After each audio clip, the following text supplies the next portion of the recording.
Welcome to the Friends Fantasy Benefits Baseball Podcast. We are fucking back. Are we back? We are fucking back. I am Justin Mason, joined as always by Dave McDonald. It has been way too long, my friend. How are you doing?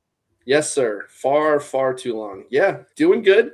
Just got back from the Garf drafting high this weekend. Got to see what has now become like a family to me. These people that I just love spending time with them and hanging out and drinking and drafting and talking baseball, and it's just the best. Finally getting into it. You know, I'm never ready this time of the year to draft. I did my best, but I won't be ready for another 3 weeks or so. But yeah, just ready to get back into it, and it sounds like we're going to be doing this regularly from now on. So I'm excited about that. Yeah. We talked. Oh, and I didn't even notice your shirt.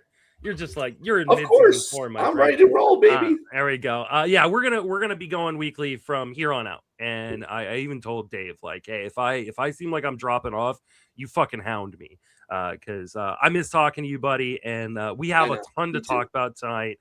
We are going to cover both the Barf League draft and the Garf League draft. Which one should we start with? Should we start with the Garf League because they are the champions, or should we leave them last? Well, we're not the champions this year for the first time. Oh, I didn't even realize that. You didn't know that we didn't win Earth for the first time? Wow. No, I honestly, I didn't. Oh, God. Ladies and gentlemen, I'd like to, this is one of the founders of Earth with me. So, yeah, we're going to pretend like you didn't just say that. Well, who won then? I have no, was it Surf? God damn it. Yes, it was Surf. Surf won, dude. Well, I mean, clearly the tariffs are not high enough on Canada if we're letting the Canadians beat us. Well, at least we beat them in hockey. Oh, man. It was sad times. I mean, so we got down in a major hole early on, and then as the year went by, of course, we flew up the boards and we're passing everybody, and we were on a trajectory to pass Surf, and it got like right there, and we never quite passed them. They inched us out at the very end. You know, I'll be real honest. The last couple months of the season were such a blur for me. I had so many leagues that were just like right there on the precipice of cashing, or winning or whatever, and like I was just dialed in. Of course, not dialed in enough to win money, but dialed in enough to ignore what's happening in the Earth overall contest between the leagues. So, but yeah, why don't we start with whichever one I pick first, which will be Garf. Okay. So, for those who don't know, these are NFBC 15-team leagues, 5x5 roto, and they have an overall component like most NFBC leagues. And let me make sure I'm pulling the right one. There we go. It's similar to the main event. You know, it's like the same setup. You know, you're going for an overall. I mean, you don't want to draft a terrible team, but you want to be balanced, right? Like you don't want to have a team that's, in a single league, you can kind of ignore some categories if you're gonna dominate some others. But in this, you want to be balanced. Yeah. So you won't see people punting, categories very often. You're not going to see not good people, teams anyways. Yes, not teams that want to compete for the overall, right? Because there's an overall component, and we also usually have a side pit, not a side pot, because I can't spell. Yeah, you accidentally called it the side pit the first year, and I've just been calling it the side pit every year. Oh, I continue to just call it the side pit every year. Like I'm not messing with it. It's now tradition. It's tradition. So, you had pick 3. Oh no, you had pick 1. I had pick 1. So if we're starting at the beginning, we can start with me. So we're just gonna go team by team, and this is perfect since you were a team 1. We'll start with you. Yeah. I'll ask the questions, and you can kind of answer then. Did you want pick 1? This is my first draft of the year. Everybody knows I'm a late drafter. I didn't know what pick I wanted. I just figured I still think there's a sizable advantage to starting with Ohtani or Judge, even though I think Witt is in for a monster year, and I love Soto and Jose Ramirez. But I was like, you know what? I'm going to go for one. If I get it, cool. If not, no big deal. I don't know that this is going to be where I want to draft come mains. Probably not based on how the second and third round fall. I don't love it, but yeah, I did put in one as my first KDS, and I think I was picked first, so I got my first choice. All right. And obviously you go Otani, and then in the second, third round, you take Marte, Chris Sale, and then in the fourth, fifth, you go Ryan Freed, which is an interesting start for you. Usually like the hammer offense you did in the first two rounds, and then you crushed pitching. Yeah. Was this by design or just how the board fell to you? No, definitely not by design. The design was very, very different. So, I was hoping that someone. So for me, Mason Miller's the one guy that I can justify taking as a closer, and I think it's fine if you do, but I don't want to take a closer that high unless it's Mason Miller because he gives you such an advantage in Ks. So I was like, if Mason Miller falls to me, I'll take him. I would love to get Pete Alonso, even Trey Turner or Neto. Well, Trey Turner went super early, kind of towards the beginning of the second round. And when Lindor went, I was like, oh, sweet. Someone went who I didn't think was going to go in the second round. But Neto didn't fall. He went right after that.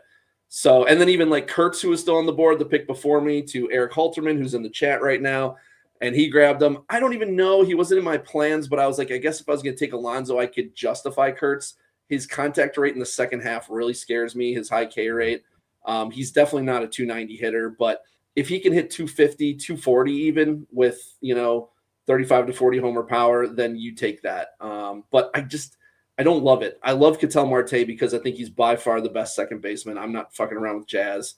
And then I love Chris Sale, but ideally I would have liked to have taken something else there and then hit pitching in the next pocket after that. Yeah. I don't mind the start. This is also one of the reasons why I'm not like super stoked about having a top 2 pick. I'll take it. Like I want Otani, right? Like, I would be stoked about So for that. you, it's Otani, because I was talking to Eric about this and made some good points. Otani versus Judge, you're easily Otani. Yeah, I think so. Just because of the pitching aspect, right? If I get ahead in hitting, like I'm gonna use him as a hitter most of the year, right? That's the thing. Like come September, I can see a world where you're using Otani as a starter because he's a legit dominant starter when healthy. So like that's really what it came down to for me. Like, yeah, I get a little extra steals, but he never really, as Eric pointed out to me, he doesn't really run a ton when he's also hitting and pitching both. It was only the year that he wasn't pitching that he stole 50. So I'm not expecting him to steal more than 20 to 25 again. He could, but yeah, I don't think he's going to. I think for me, it's those short weeks too, right? Like the first weekend of the season, you can use him as a pitcher. Oh yeah, I didn't even think about that. And then like the All-Star break, you can use him as a pitcher, right? Where you get the the 3 games on the weekend and stuff like that. And then if you are ahead, right? Like if you're ahead in hitting at the end of the season, you can start sprinkling him in as a pitcher. Just having that ability, I just think is kind of a cheat code. It really is. I mean, it's not like some leagues where you can. There's there's there's daily moves and not Yahoo because Yahoo is oriented, but Yahoo makes 2 separate players. That's what Otani hitter and Otani pitcher. But like if you're in an ESPN daily lineups league, like you can move him in and out, and he is by far the most valuable player in fantasy. Like it's absolutely. I mean, I get why it is because I don't like that Yahoo separates him into 2 people because he's not 2 people. But he is a cheat code. Like it's I'm in a few dynasty leagues that are like daily moves.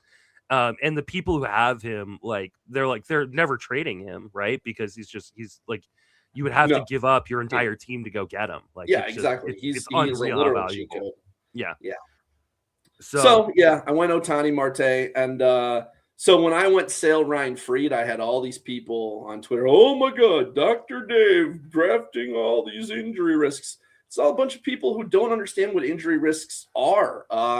Like Chris Sale. I mean, do we think he's going to dive and fracture his rib cage every year? Like these are not repeatable. These are fluke injuries. I get that he's had a bunch of them. He used to punch, walls and shit in the clubhouse. Like, I feel like he's learned from that, and he's not going to do dumb shit like that again. Couldn't happen again? Sure. He's probably more frail than most people. But I'm taking that over arm and shoulder injuries all day. Like the ratios are elite, and the K rate is very high. Did you So know that I Joe did, Ryan had yes, left? yeah, You did know he left with or he yeah. got It was scratched on the back at you? it was back inflammation. I mean, we didn't know it was inflammation at the time, but even back strains, guys usually only miss like 1 to 3 weeks. So I really wasn't overly concerned. Like unless it's like Christian Yelich or like a situation where it's like a back fracture, which they weren't talking about that way. And they were talking about him now missing the WBC, which for me is a plus. I didn't like that Joe Ryan was pitching in the WBC. I'm much happier if he now avoids that because I'm a big Joe Ryan guy. I mean, like I could quibble with certain, guys that I would have taken like over the guys you took, but like I Okay, really give me two guys you had taken over Ryan and Fried. over Sale, I would have taken Yamamoto. Okay. Or maybe even Hunter Brown. I think go back and forth on Brown versus Sale. I loved Hunter Brown last year, but I think he's going too high now. I don't think his skills quite match the results, and I think that's fair, but you're also getting just insane volume. But here's the thing: if Sale doesn't miss time with a fractured rib cage, I think you're getting that same volume. Like that's not a concern for me.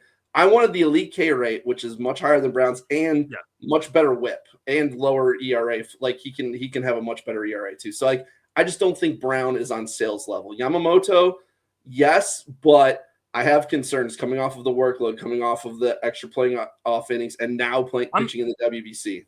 I'm surprised considering Sale missed the playoffs with an injury last year. You're not somewhat concerned. But again, it was not like it's not an arm injury. That's the thing.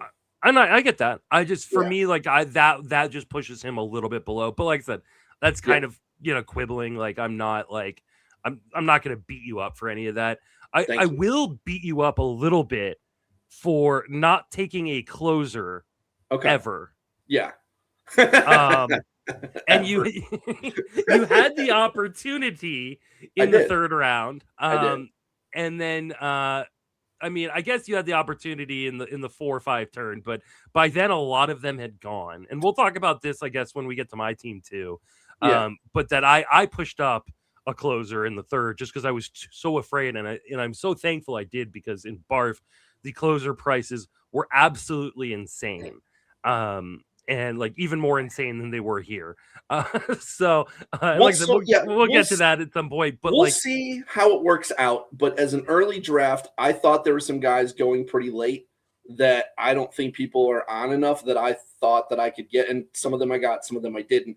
And I just figured I'd take a bunch of shots, and I think I'm going to have. Now, did I want my first closer to be round 17, Robert Garcia? No, I did not. Yeah. But I still think he's going to be the closer there. If you could do it over, right? Yeah. Knowing what you know now, would you have taken a closer at 3 in the third round or the 4 or 5 turn? I don't think I would.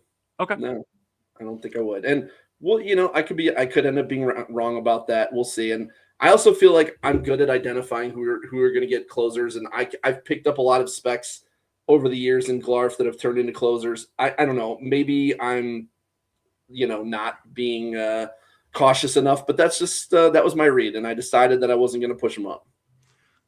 Understandable. And I don't necessarily have a problem with it, as long as you are comfortable diving in that pool. I'm just not. I'll be honest. I'm just not.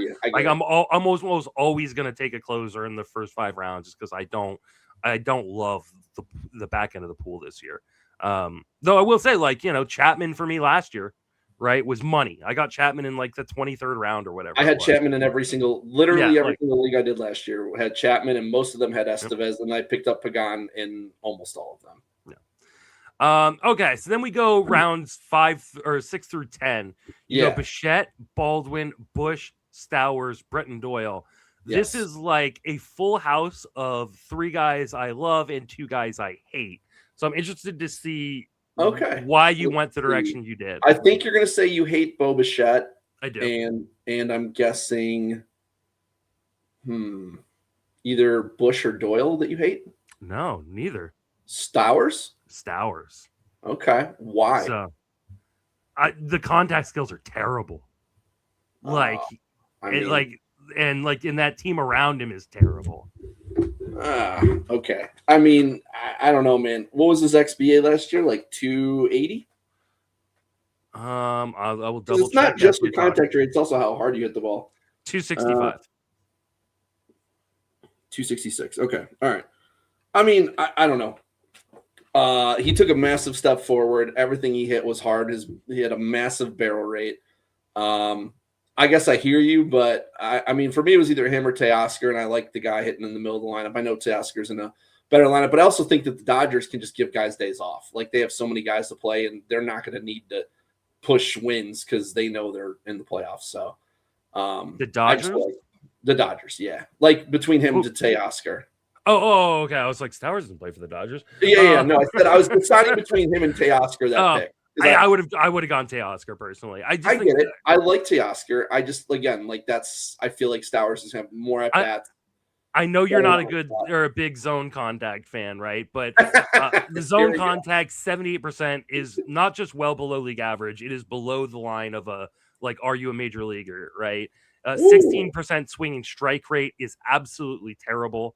Now, he did have a decent O swing, right? 29%. You'll take that because that means he's not making bad decisions. But that makes the fact that he is so bad inside the zone like even more glaring, right? And yes, he does hit the ball hard. I just worry about that offense around him being bad as well. Like, we saw the 25 home runs, but that only resulted in 73 RBIs in that bad Miami lineup. 450 plate appearances. He missed like 50 games or 45, something like that. I think you're gonna be disappointed. Okay. In him. Now, on the plus side, he plays on the Marlins, and so they don't have anybody else. Yeah. Right? Like, he's gonna play. I just think there is a batting average downside on Stowers that is like 225, 230. You even look at like the BATX projections, they have him for 236. I think that's probably right. And so like I worry about that, like if those contact skills come back to haunt him.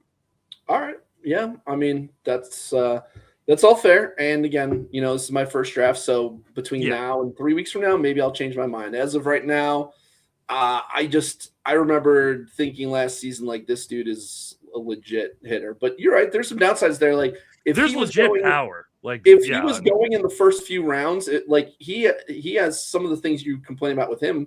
You could say the same about Nick Kurtz, and he's going in the fucking second round. So I would not take Nick Kurtz in the second round. And I absolutely thing, like, if I lose Stowers, I lose my 9th rounder compared to my 2nd rounder. So like, I'm taking a shot a little bit on upside. I gave up a little bit with Teoscar because like he would be more of a sure thing.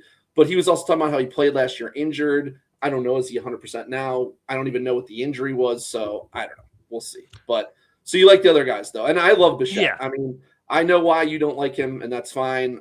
Jake talks about his lack of steals. I don't care.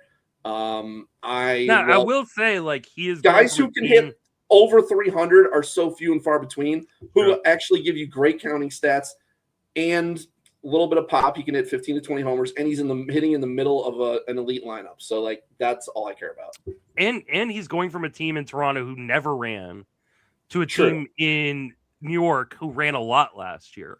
Now we'll see if that running continues. He could run a little bit. He absolutely could.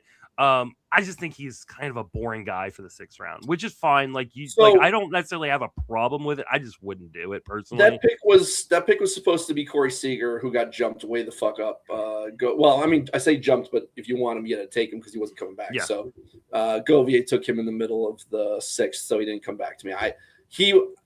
If I had taken him at the end of the 6th, it was still like 20 picks ahead of his ADP, so I thought I was safe, but didn't get him.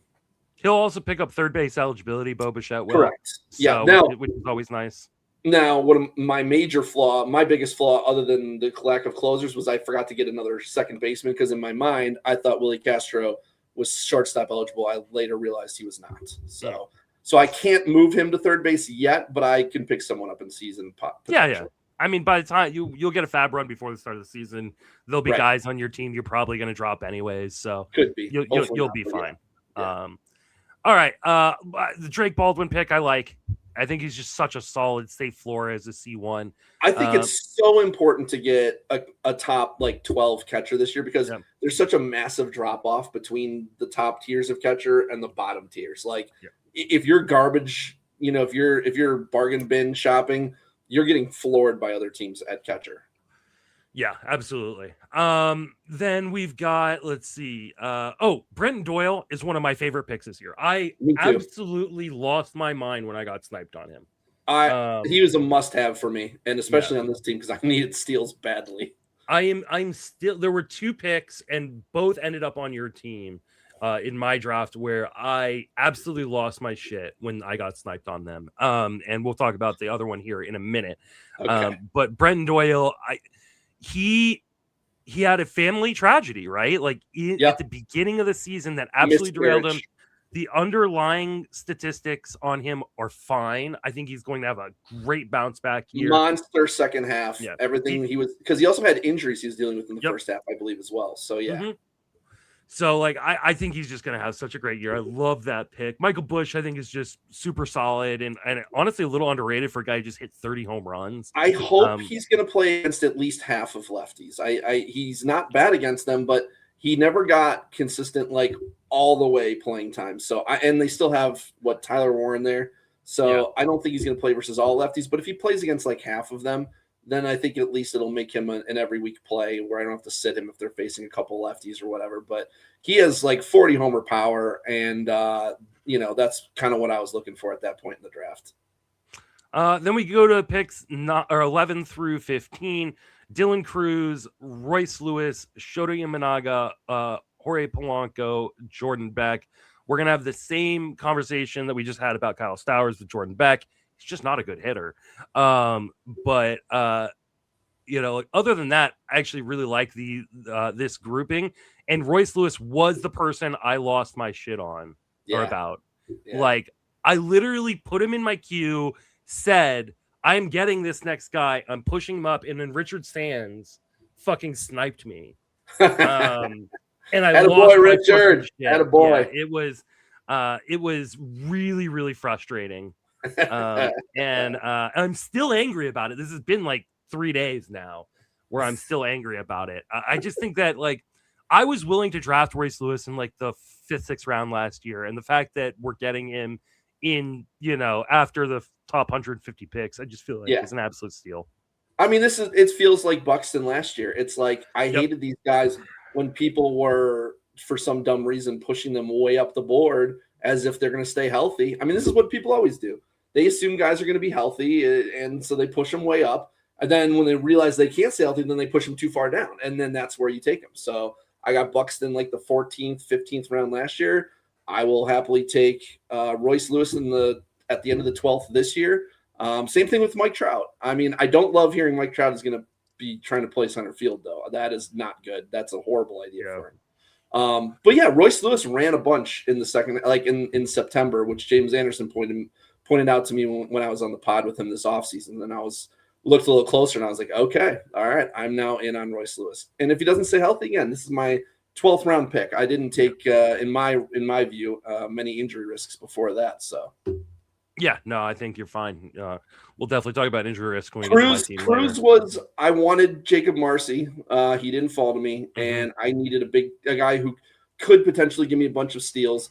He's an elite prospect. They just brought in these guys in Washington, to specifically to raise the launch angle, but also to work with their hitters in general to get them on the right path. So I'm really hoping Cruz breaks out this year, and he has the potential to steal 35-40. So that's what I needed. Yeah, I don't mind Cruz there. I like Cruz. I think you throw out a lot of what happened last year with him because he was injured so much. I just don't think he ever really got going as a young guy. So I love Shota Imanaga like that. Oh, yeah. Like that's a great pick. He was a guy that was on whip monster, dude. Whip monster. Yeah, just a really, really solid 4th starter for you. Like that's the dream right there is a guy like Imanaga as your 4th starter. Jorge Polanco, totally fine. I like him. Hitting in the middle of the lineup, hitting like cleanup, and he's gonna have gained first base eligibility too to give me a backup for Bush. Yeah. And then, like I said, Jordan Beck, I just think is a bad hitter. I hear you. He hasn't had a ton of at bats yet. I don't think we know fully who he is. He didn't struggle in the minors. He hits in cores for half of his games, and I need more steals. That's really what it comes down to. That's fair. Then we move right along and we scroll down so everybody can see if you're watching live on the YouTube. You go Shane Smith, Robert Garcia, Willie Castro, Conley Early, and Kirby Yates. You finally get some closers. Yeah. You add in a starter I think is a little underrated this year in Shane Smith. Extremely underrated. That was like when I got him, that was when I finally felt kind of good about my team. I was like, holy shit, I got Shane Smith. I wasn't sure if he's going to come back to me or not, because I don't think anybody going after him has his combination of upside along with steadiness. Like there's a lot of guys going after that I like a lot, like Cantillo, but like they have big question marks too. I mean, I'd argue there are guys, but I don't mind. You can. You know, I just love Shane Smith, so. I do too. So like I'm not saying anything bad about the pick. Actually, you know, I like all these picks. The only one that maybe I go, did you really need to take Conley Early since he's probably not starting the year in the rotation? I'm not convinced that he's not going to. And I actually think he is going to be awesome when he pitches. So I think he'll be awesome too, but I think he's going to be awesome in AAA. Totally. This is a team that's looking to play. They're trying to make the playoffs. They don't have time to fuck around. So to be fair, I did take Oviedo in the 28th round too. Who's technically the front runner for the job? I don't know. I think they should. I think they should put Conley Early and Peyton Tolley both in the rotation. Like I don't disagree with you, and I don't think that's out of the realm of possibility either. Again, they're trying to win now, so if they don't think Oviedo's their best bet, they're not going to fuck around with it. I don't think. And Oviedo, I'm reading between the lines. What I'm reading about him doesn't sound overly enthusiastic, so I could be wrong, but I think Early has a decent shot to start up in the majors. Okay, all right, then yeah. I mean, like I said, I like all these picks. You know, you get your two, closers. I think Robert Garcia probably is the guy to start the year. I think Kirby Yates probably is the guy to start the year. Yeah, and so like, in spite of the fact you waited way too fucking long to get a closer, you actually rebounded quite well. So then you had in rounds 21 through 25, Simeon Woods Richardson, Jordan Westberg, Dylan Beavers, Taylor Rogers, and Michael Wacha. Why did you draft Jordan Westberg? You know he's not going to play this year, right? I mean, it's possible. We know he's missing at least a month, but I mean, the upside in round 22, you know how many picks you drop in your last 10 picks, right? Like, if he ends up playing, there's nobody even close to him. I have made this argument over and over again. I know. Here's the thing. It's different for me with hitters than it is with pitchers. With pitchers, not only do they have to not only get healthy, but then ramp up. It's such a longer process. Like with hitters, either they're good or they're good to go or they're not. If he tries to come back and can't or whatever, I drop him and I say whatever. It's one stash. Oh, well, actually, what I was going to say was I've made the argument over and over again that anybody after round 15 is droppable immediately, right? Like, because you're going to drop 13 to 7. That's a little early for me. I would say 20 and on, but okay. But you're going to drop 13 to 17 guys. So if you want to say anybody after round 17 is droppable immediately. Like, so like, yeah, like while I ask you why you did it, and I don't think you should have done it, I'm not beating anybody up for anybody they take after round 20. Like, it's just like, like whatever, like, almost all these guys are going to be dropped off your roster at some point, including Simeon Woods Richardson, who's just not a very good pitcher. Okay. We're going to disagree there. Okay, tell me why. I don't think you're familiar with this game, man. I mean, I've watched Simeon Woods Richardson pitch quite a lot. Well, he made some changes in the second half last year, and let's see if I can find his. I don't know if I can find his exact splits that I'm looking for, but I don't know. His K rate, I think, was 26% in the second half.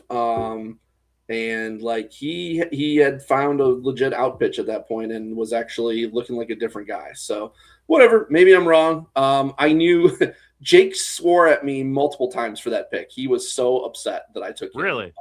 He has never been that upset at me for taking a player. Oh yeah, he told me to eat shit like 4 different times. So let me ask you: Are you a Stuff Plus guy? I'm trying to be, Okay. but I'm not. So So what for what do you know what the league average stuff plus is then? it changes for each pitch, right? Or at least that's what I'm Well, told. it's 100, right? Well, it's 100 for a fastball. I think it's lower and higher for other pitches, but other What do you people think who I his trust, overall stuff plus I was in the don't, man, second half? I could not care less because you know what they had Joey Cantillo's elite changeup as like a 88 or something. Like it was garbage. I mean, Now I'm gonna from, look that up. from what they just changed it. So Oh. after I brought it up to Eno, he was like, "Oh, we did a refresh and now it's higher." But I don't know. I'm not a stuff plus guy. I don't think it really matters. And from what I've been told from people who I trust in this regard, they said it's good for fastballs and it's worthless for all off speed pitches. So that's I would that. disagree. I would disagree on that, but it was Okay. 86, which is well below league average. Like, I mean, All right. now to your point, he did have in the second half. Simeon Woods Richardson did have a 28% strikeout rate. It did come with an 11% walk rate, which could be a little bit concerning. Sure.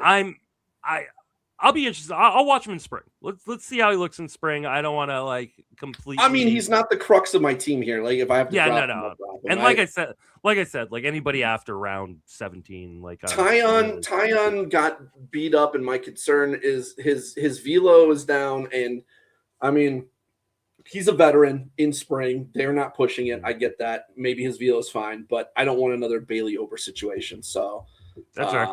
You know, he's already at that point where he can't really dip any lower in velo.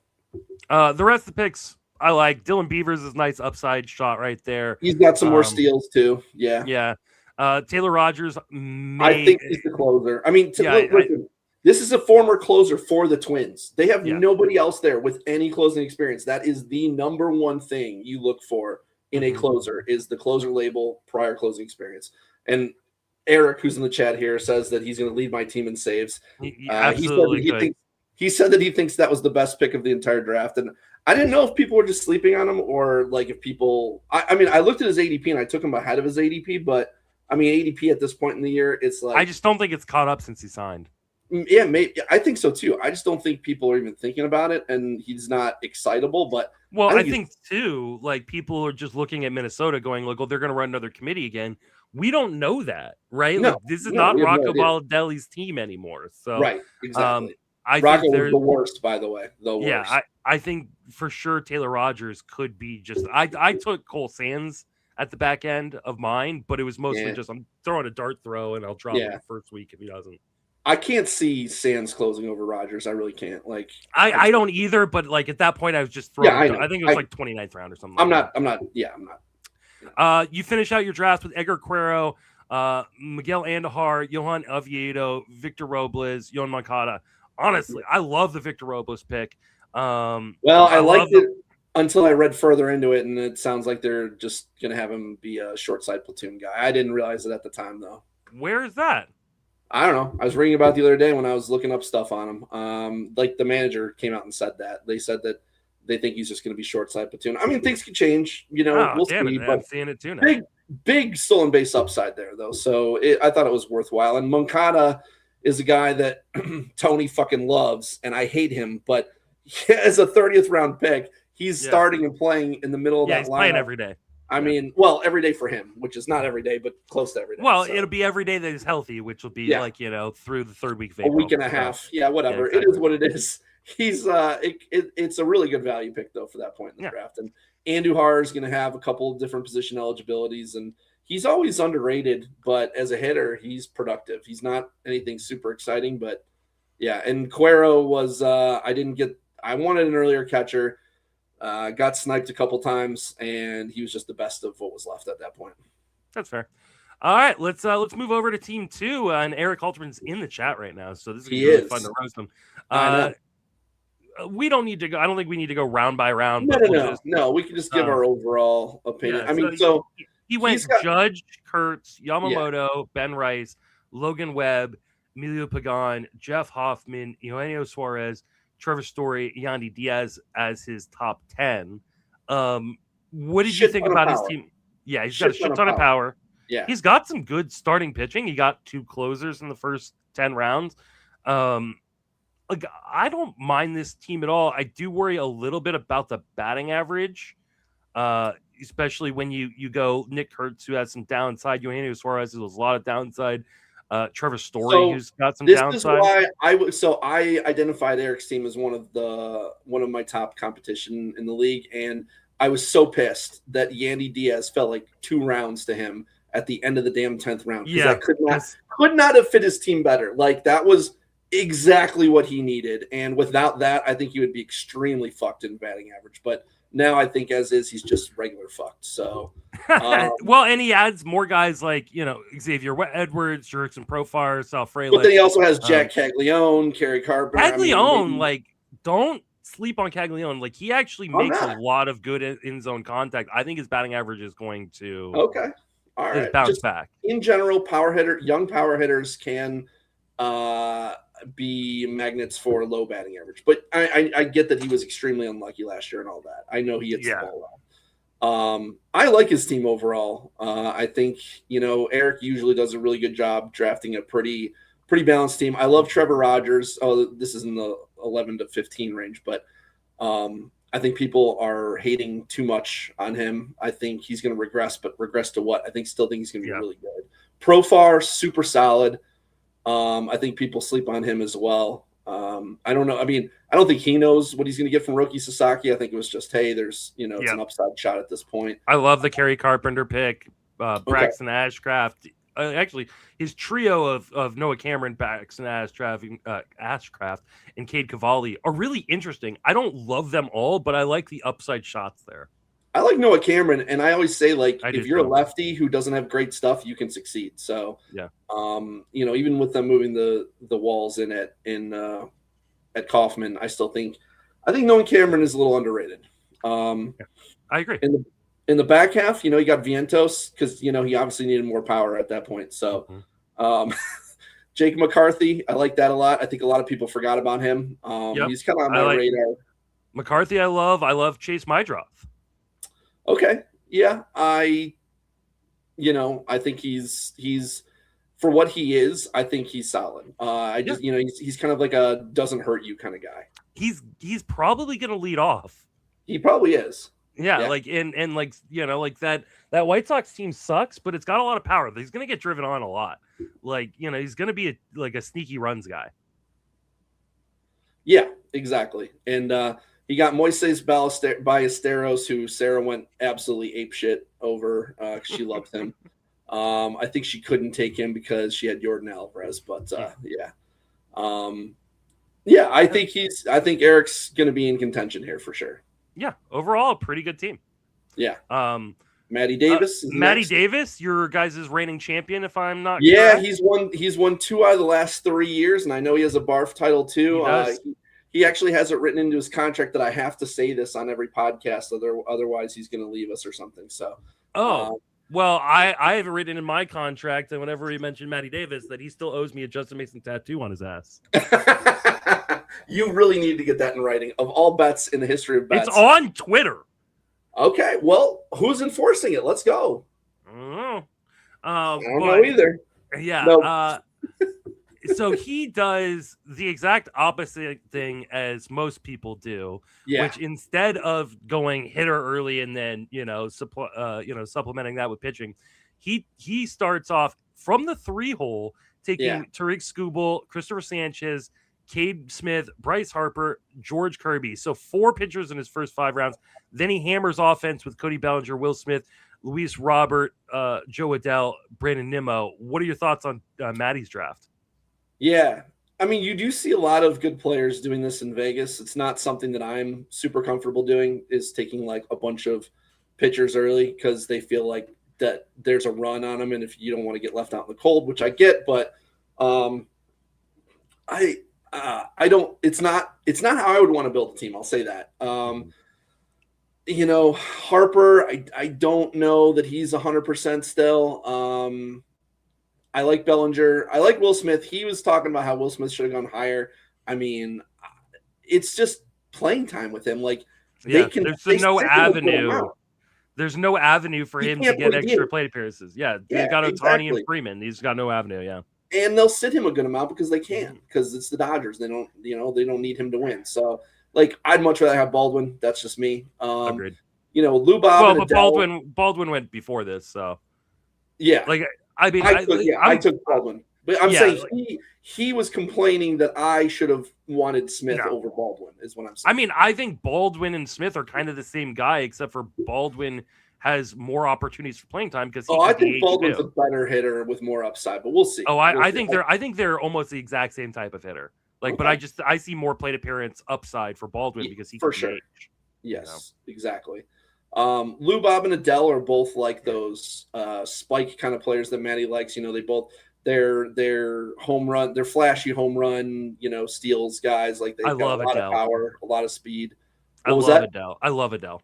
A lot of people love Adele. I think if he gives us what we started to see last year, great. I think there's a little bit of skills risk there, but in the 9th round, yeah, his underlying skills have improved every year. Like they just like you got to remember, like this was a super young player when he was drafted and very very raw, and we've seen growth every year from his underlying skills. Like I think Adele is.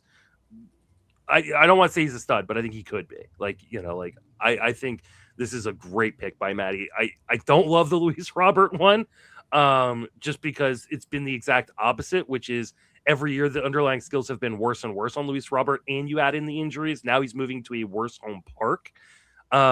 It's a better team, and there is something to be said for like, hey, maybe he'll care now that he's not on the White Sox. He had to get out of Chicago. It's not about the park with Lou Bob. Like, I think he just had to get out of that toxic environment. He was clearly just not happy there. So I'm all for taking a shot on Lou Bob, and I get the pick. It doesn't make me feel great, but Eric's asked me, are you over Adele over Stowers, who went 2 picks earlier? Yes, I absolutely am. And I would also like to point out that you just said he improved a lot. So what's to say that Stowers doesn't improve again? Because he had one. If he does improve, great. Yeah. Like I'm not saying he can't, but one of the hardest things to do at the major league level is improve your hit tool. It's just, hey, Eric, tell us in the chat, who do you prefer, Adele or Stowers? So like, one of the hardest things to do, and like, but Adele has done it, right? Stowers hasn't. Not to say he kind of did it last year. No, he didn't. Stowers did not do it last year. Stowers was really damn good last year. Well, just because he's good doesn't mean he improved the hit tool. He improved it, not to your liking enough, but he certainly improved it from before. What do you mean? I mean, you look at his contact numbers.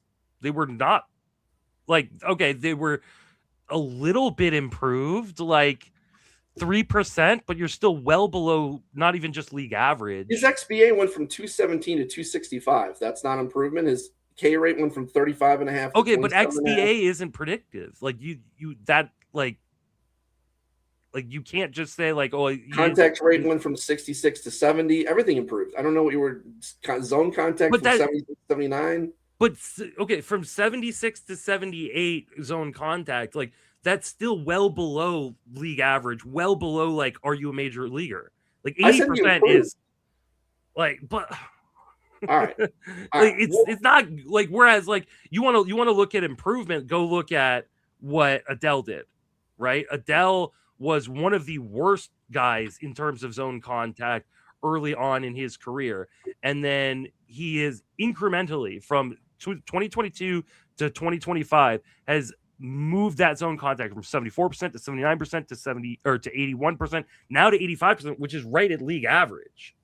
Right. But, like, and didn't sacrifice power to do so. Like, I think Stowers could improve that if he doesn't swing so much. He was flat out unusable until last year, too. Like, he has never been a usable player until last year.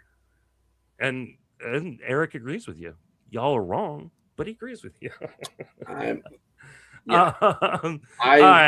will take Stowers there. I mean, now, granted, you could argue for my team. If I believe in Adele, he's a better fit for me for the steals. But I'm just, as of right now, things can change in the next 3 weeks. But as of right now, Adele, there's too much downside there for me personally. So, and kind of for Matty, I'm like, Robert and Adele, there's too many question marks there when you're starting your hitting that late with Harper, Bellinger, Smith, Lou Bob, Adele.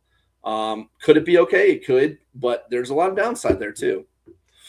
Yeah. I don't mind this build, and it looks somewhat similar to what I did too. So like, I mean, I love his starting pitching. I think he's going to run away with wins and strikeouts and ERA and WHIP. We'll see. But yeah, I do worry a bit about the batting average risk on this team. I worry a little bit about the speed too. If I'm looking correctly, like. He's going to get some speed from Robert. Well, what is Adele going to give him? A handful, 10? Maybe 7, 8, something like that. Okay. Well, projections have him as doubling his stolen base totals from last year. Well, they also have him they have his home runs going down, so you can't steal when you're jogging around the bases. You'll get maybe 10 from Nimmo. But no, like, you're not wrong. I mean, he got Bader late. But but the Giants don't run, and he's going to be batting at the bottom of the order. I really worry about the stolen bases here. I don't think Matty has enough. No, he doesn't. And like he even adds in like some bad batting average guys in like Tovar. Simeon's was bad last year. He also doesn't have a second closer, by the way. He has. I mean, unless you think Robert Suarez straight up starts the job over Reisel, which I don't think he does, but I think he could take it. Yeah, sure, he could. He's the best pitcher in that pen, so, and they pulled Reisel from the role before. So, but I mean, if you're gonna have like a bad thing, like not having the second closer, like you can find that, right? Like you're gonna try to find it. Yeah, I don't mind this team. It's not. I don't think it's quite as strong as yours or Eric's, but I would agree. Matty has shown he can play with the best of them. Yeah, no, he does. And team 4 is Marty Tallman. This is another good team. Yeah, Soto, Alonso, Hunter Brown, Mookie Betts, Austin Riley, Daniel Palencia, Kenley Jansen, Ryan Pepio, Drew Rasmussen, Adley Rutschman. Honestly, no notes. That is a damn good start. It's so solid. I mean, like he's going to be short on steals as of that point, but average and power look really good. I think K's will be an issue because like as much as I love Rasmussen and Hunter Brown, neither of them are elite K guys. Rasmussen's not even a good K guy. Pepio is, solid. I love him as a pitcher, but like I don't think he got that K guy that he needed is the problem. Yeah, I think that's fair. Palencia, if the shoulder's okay, I really like him there. If it's not, it's too much risk for me there.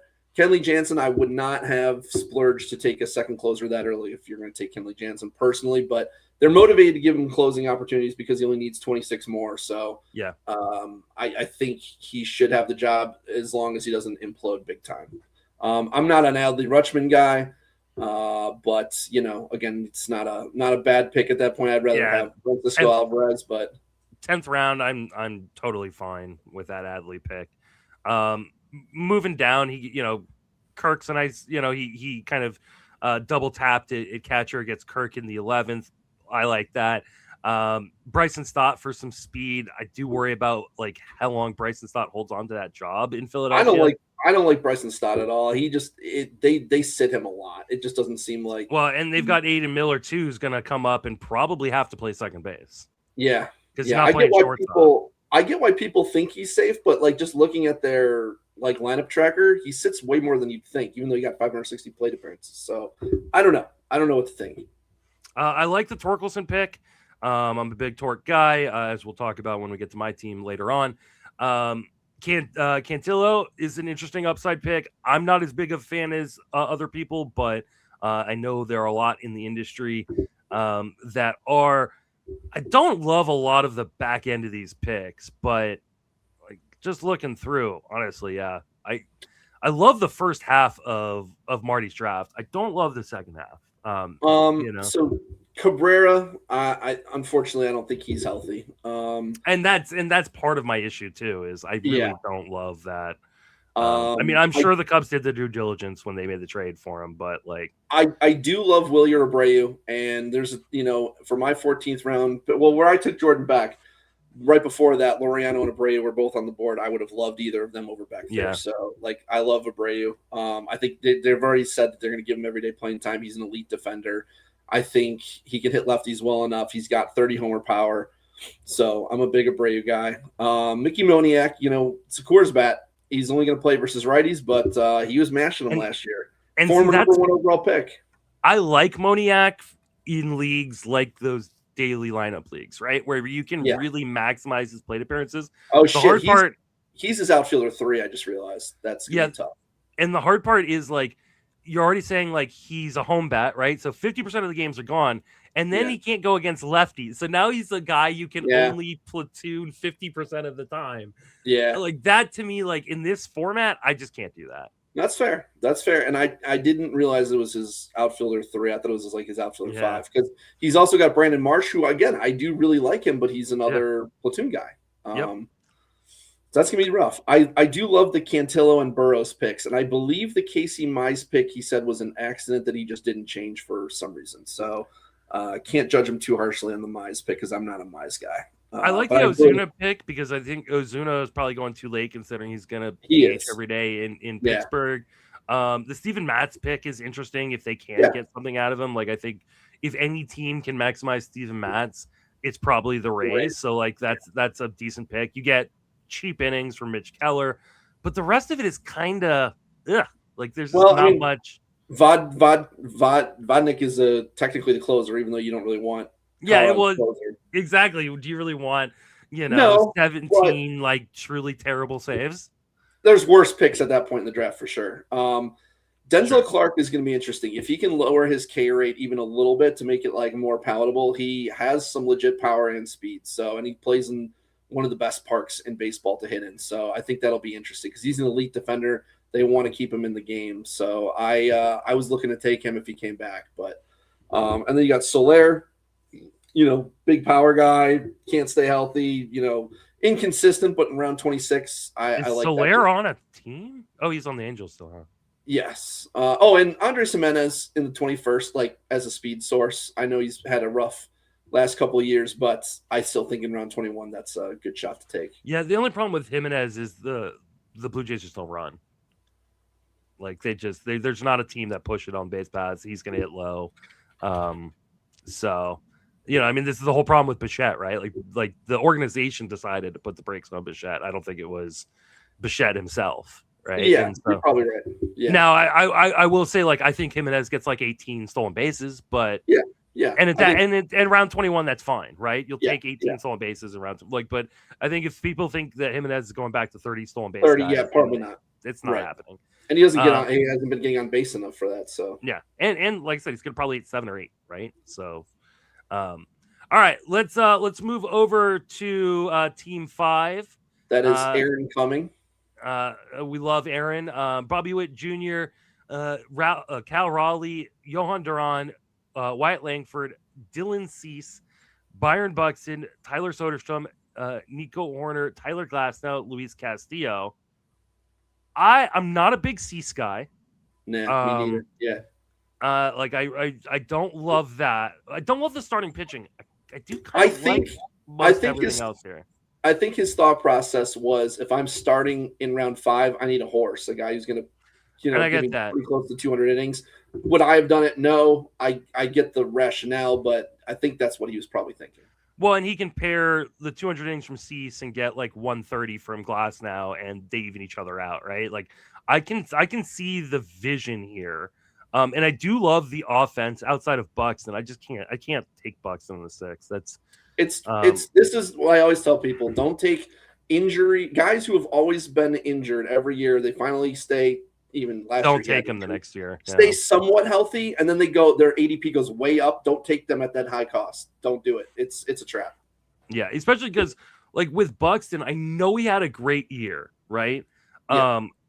But what I don't think people realize is, in spite of the fact that 2025 was the most amount of plate appearances that Byron Buxton has ever had in his career, he only played in 126 games. Right. I know. He didn't even play 140, y'all. I know. Like, this idea that he is now going to turn into this bastion of health is crazy to me. Yeah. I had someone in my DMs tell me, like, was asking me about Bucks, and he was like, well, but what if he plays what if he has 650 plate appearances? I'm like, he has never even had 550. What are we talking about? He's been playing for like 12 years. Like, this is, or 11 years, 10 years, whatever it is, 10 years. I'm like, it's not like we don't know who he is at this point. Shame on you if you don't know. You know what this feels like to me? It feels, this team feels like an abstract painting. I'm just going to throw stuff at the wall and see if it comes together. And honestly, it doesn't come together badly. Like, he's got his closer, right? He's got power and speed. Also, by the way, love getting Witt at 5. That's amazing. Oh yeah, Witt at 5 is, well, that thing, you can thank Matty Davis for taking Skubal at 3, because that just pushed him down. I think Witt's going nuclear this year. I really do. I wouldn't be surprised. I would probably take Witt at 4. But I honestly, in the top 6, like, I don't have a problem with the order, right? Like, Ohtani 1, Judge 2, and then Skubal through Ramirez in any order. So like, I just don't have an issue with any of that. So, all right, back end of the draft. Anything you want to talk about? Like, I think Glasnow is an SP2 is asking for trouble. I agree, and we're going to talk about that when we get to my team. Okay. Oh boy. I am assuming you haven't looked at my team yet, which is I have not. Great, which is great. So don't do it until we get there. No, I won't. As always, I will save it as a surprise. Yeah, even though Aaron is one of my all-time favorite people, I don't love what he did in the second half of this draft, like, at all. Like, I'm looking. I like TJ Friedl. I like Dingler. Dingler was a good pick in the 15th. I like that. Glaber in the 16th was solid. I love the gamble. Some of the gambles here, right? I'll take the gamble on Andrew Painter. I'll take the gamble on Jordan Lawler. I'll take the gamble on Zach Eflin. I did take the gamble on Zach Eflin. I like the gamble on Chris Martin in the last round. But again, this doesn't feel like a really cohesive team. And I think one of the problems is I don't like taking all those gambles that we just mentioned after taking gambles earlier. Right? Yeah, it's compounding the risk. Like Eflin back issue, right? Reynaldo Lopez elbow issue. Andrew Painter coming off a Tommy John rookie. Jordan Lawler, rookie who's never proven he can hit. Robert Stevenson, elbow issue. Chris Bubich, elbow issue. Cade Horton, regression risk. Tyler Glasnow issue. Byron Buxton issue. Like, there's too many of these things. I agree. Compounded together. Definitely not a team on draft. I'd say my favorite pick of his was Laureano in the 14th. I love that. But here's the thing with, like, Chris Martin, like, you're like, I don't mind that shot. And again, I get it's a 30th round pick. The dude is 40 years old and he's never, ever, ever. I get it. But, like, this is one where, like, you can have him for the first weekend. He gets a save, you can hold on to him. He doesn't get a save, you just drop him. Yeah, but I don't think he's going to get a save. So that's why I just think it's probably a throwaway pick. But whatever. All right, let's get to our favorite person in the draft. All right. And I'm not just saying that because she was in the comments earlier. I don't know if she still is. And that is Sarah Sanchez, who had pick 6, took Jose Ramirez, Mason Miller, Yordan Alvarez, CJ Abrams, Bryce Terang, Hunter Goodman, Spencer Strider, Brandon Woodruff, Jacob Mizrowski, and then Abner Uribe. I'm going to let you take this because I already told her extensively at the draft what I thought. She was not thrilled with it. But I have a tough time not being honest. So I told her what she did with the pitching is really, really not what I think is that. I think Woodruff is going several rounds too early. Did you hear the Woodruff interview today? No. Well, I mean, I know he said he's not right, and I was like, yeah, I know. He didn't say he was not right. He said he's more concerned with being healthy this season than being ready for opening day. Yeah, that scares the crap out of me. Of course. We know he's not okay. I knew he's not okay. And to me, like, I don't have a problem people taking him, right? I do have a problem taking him with Spencer Strider, who we don't know if he's right. Jacob Mizrowski, we have no idea who he is. Strider's fastball never came back last year. Like, he was so Mm. bad. He looks like he's had 2 major arm surgeries. People have to understand that permanently changes you. Like, most guys who have that don't come back. They don't make it back. And I think the bigger issue with me with this pitching staff is she takes those 3, then she takes Shane Baz in the 14th, and then she does not take another starter until the 25th round. Yeah. If you're gonna say, like, hey, I'm waiting till the 7th round and I'm gonna pound it. I'm gonna pound. You need to just pound starting pitching, and you need to get some guys who are going to be workhorse monsters. And she doesn't have a single workhorse monster on this team. No, I mean, she'll probably tell you that she thinks there are, or that. Well, so she was explaining, like, Strider, Woodruff, Mizrowski. She's super high on Mizrowski too, which, again, for me, and I totally have no problem with that. Honestly, I think Mizrowski is overlooked in some regards. I see the risk. I absolutely see the risk in Mizrowski, and I have not pulled the trigger on him. I don't get the people are taking Chase Burns super high. He didn't go super high in your guys' draft, but they're passing on Mizrowski. Like, there's no world in which you should pass up on Mizrowski. Well, I agree with you there. I hate Chase Burns. I would not take Burns for sure. That anywhere close to where he's going. He's one of my biggest fades. But I just think there's too much risk with all 3 of these guys, and now you've multiplied it together. She's looking at it as she thinks, like, they've all shown ace-like stuff, and because she didn't take an ace earlier, she wants to take 3 shots on hitting. She thinks if she hits on 2 of them, then that'll make up for it. I disagree with that approach completely, which I've told her about, but I get it.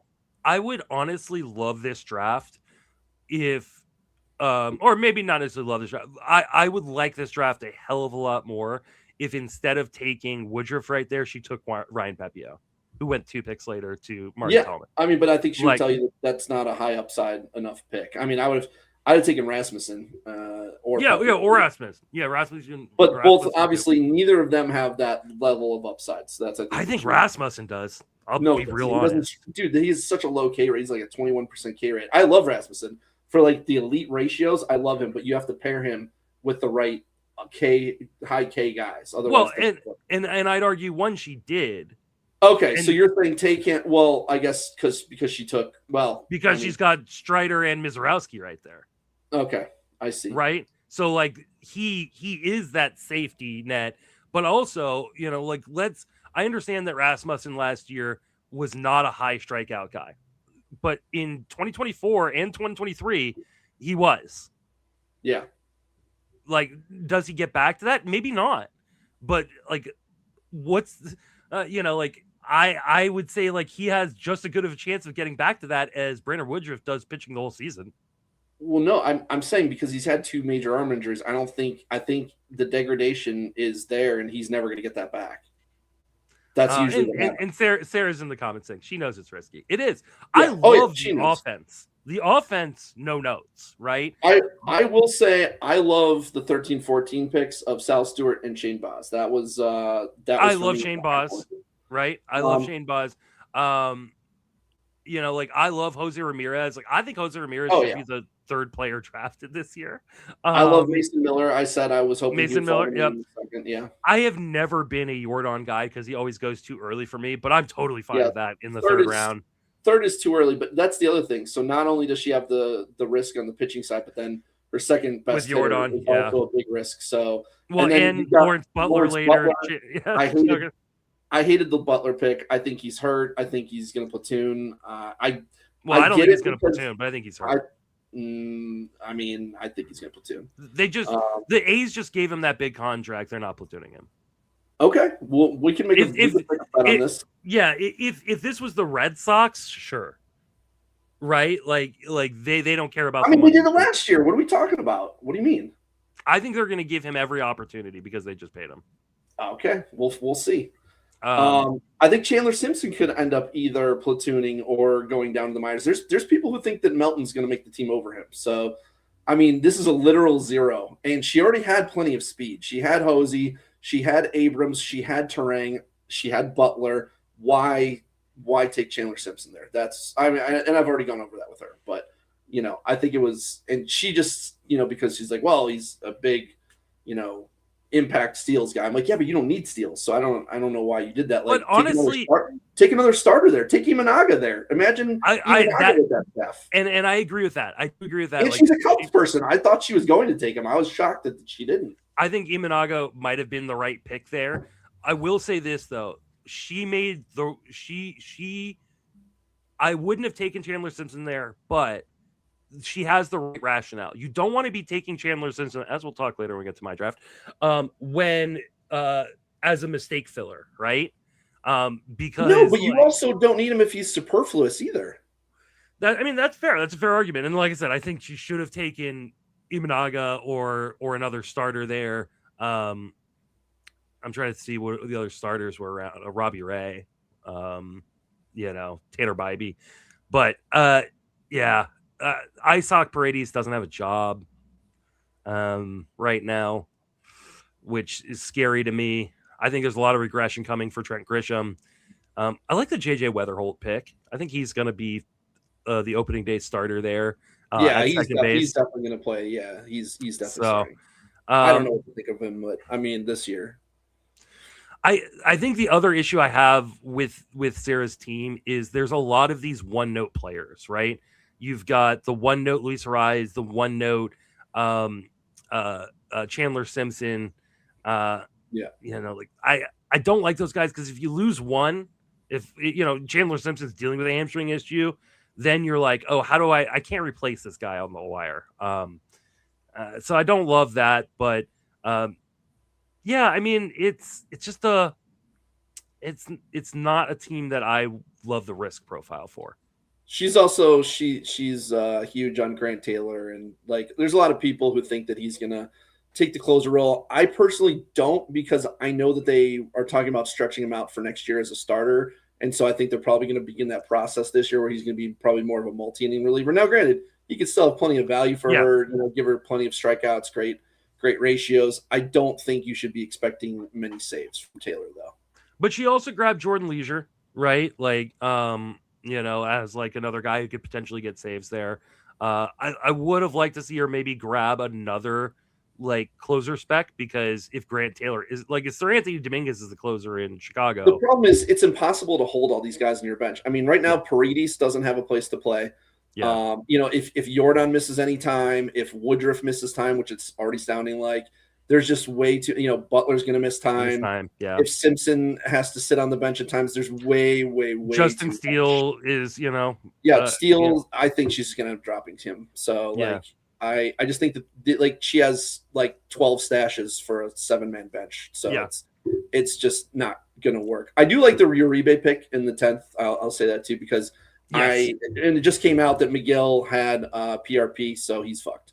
I've always thought it was Uribe over McGill, so it's a bit of a risk. I thought it was McGill. I thought it was McGill, but like it's like a short leash because he's going to get hurt. So I don't think it's McGill. All right, moving on to Michael Carter's team, who's picking at 7. He starts out Ellie, and then Neto, Logan Gilbert, Roman Anthony, Raciel Iglesias, Vinny P, Randy Rosarena, Nick Lodolo, Christian Yelich, Cam Schittler. I like a lot of these players. I don't know how much I like them together. Okay. The Ellie Neto start to me is... That was weird. Weird. I don't know Roman Anthony's going way too high. Ellie and Alonso would have paired perfectly. I feel like he missed that shot. Well, that's a batting average issue, maybe.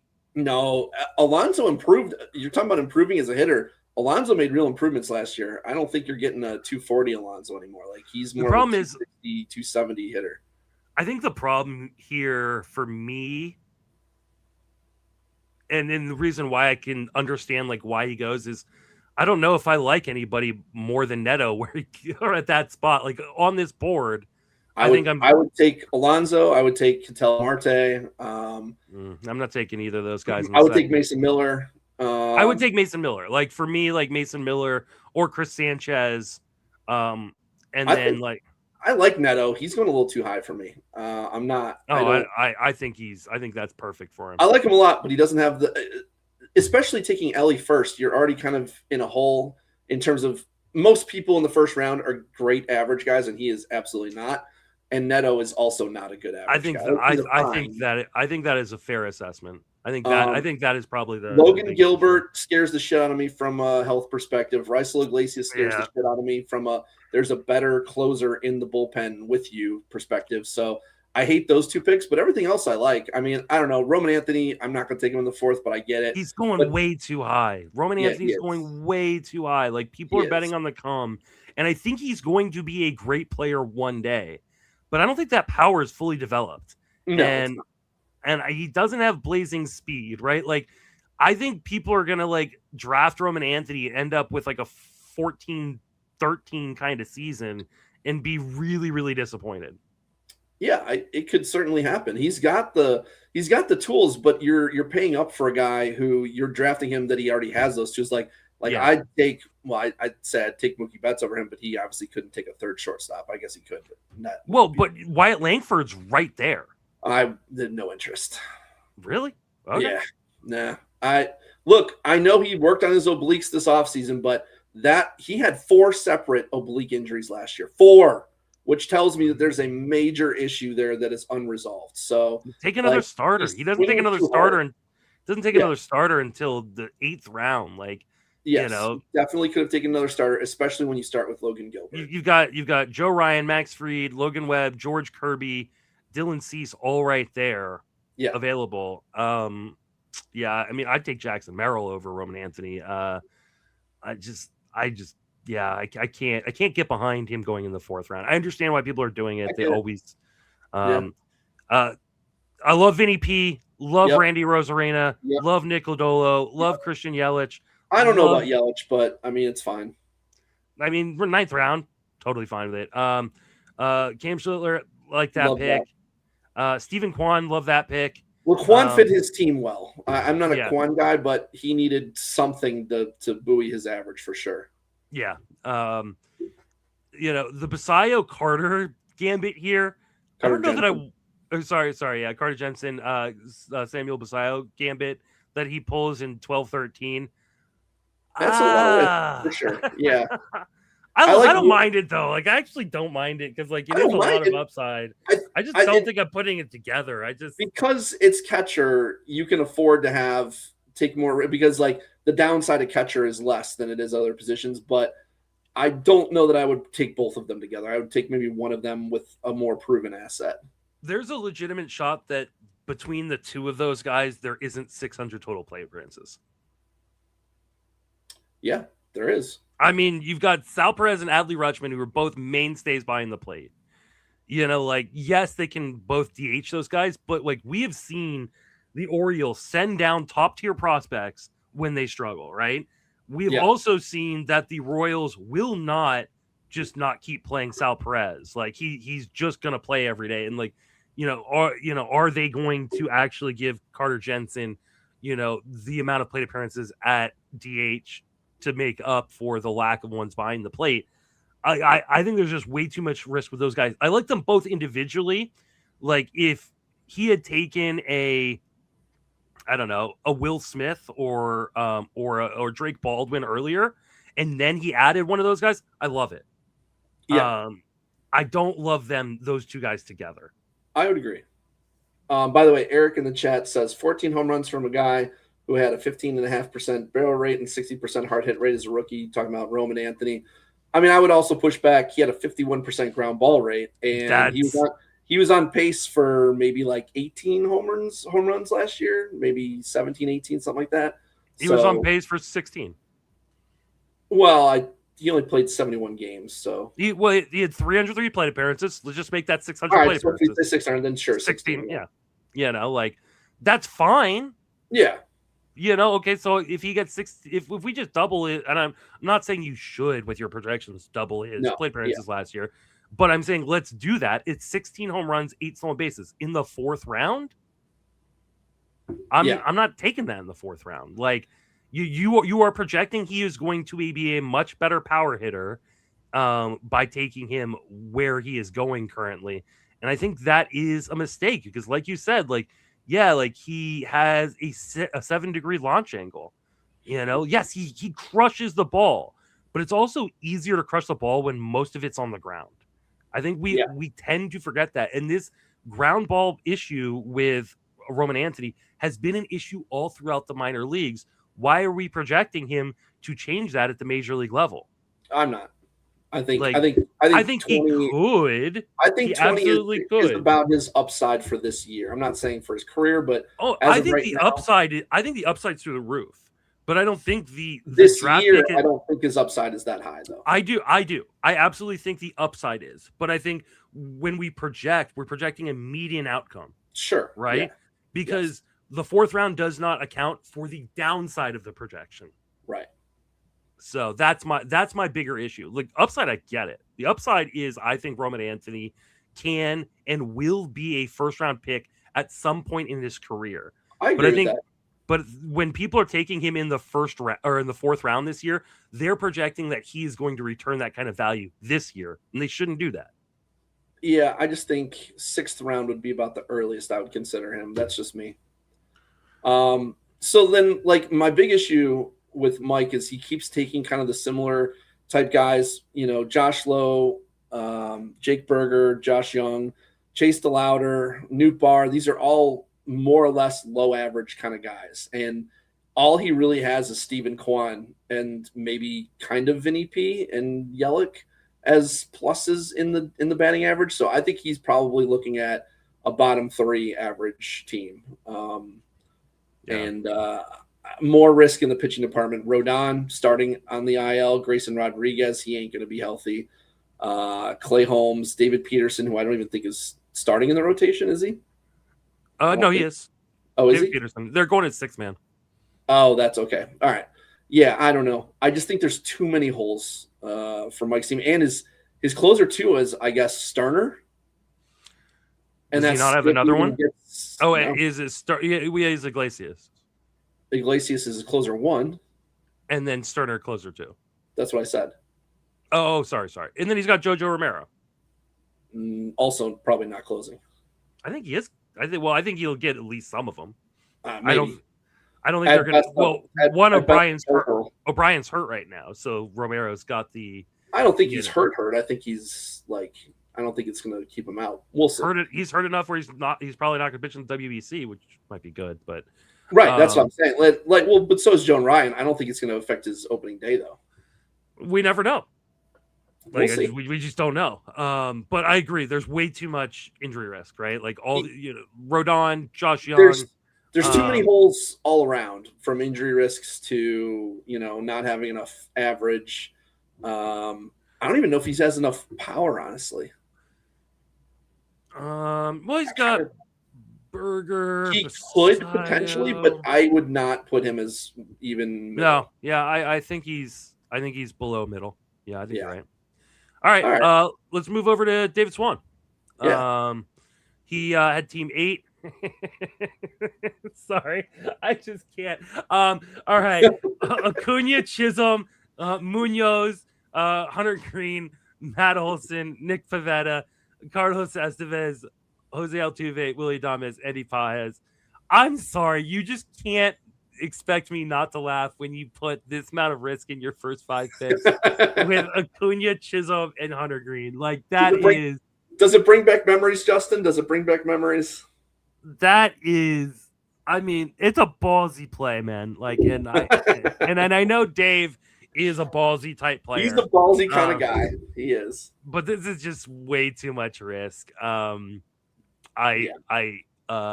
Even Andres Munoz, I feel like there's more risk in him than most closer ones. I don't. I think Munoz deserves to be in that. Not health risk, performance wise. I'm not super uncomfortable watch, but all right. Either way.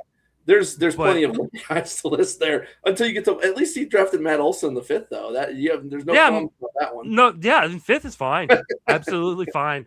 But then you add in Pivetta, and you add in Jose Altuve, who I've got some real fears about this year, and Spores in the chat calling you out. We'll have to get to this. Oh God, where is he? Well, he just Hey, gave away who your team is. Hey, we will talk about my team when we get there in 3 hours.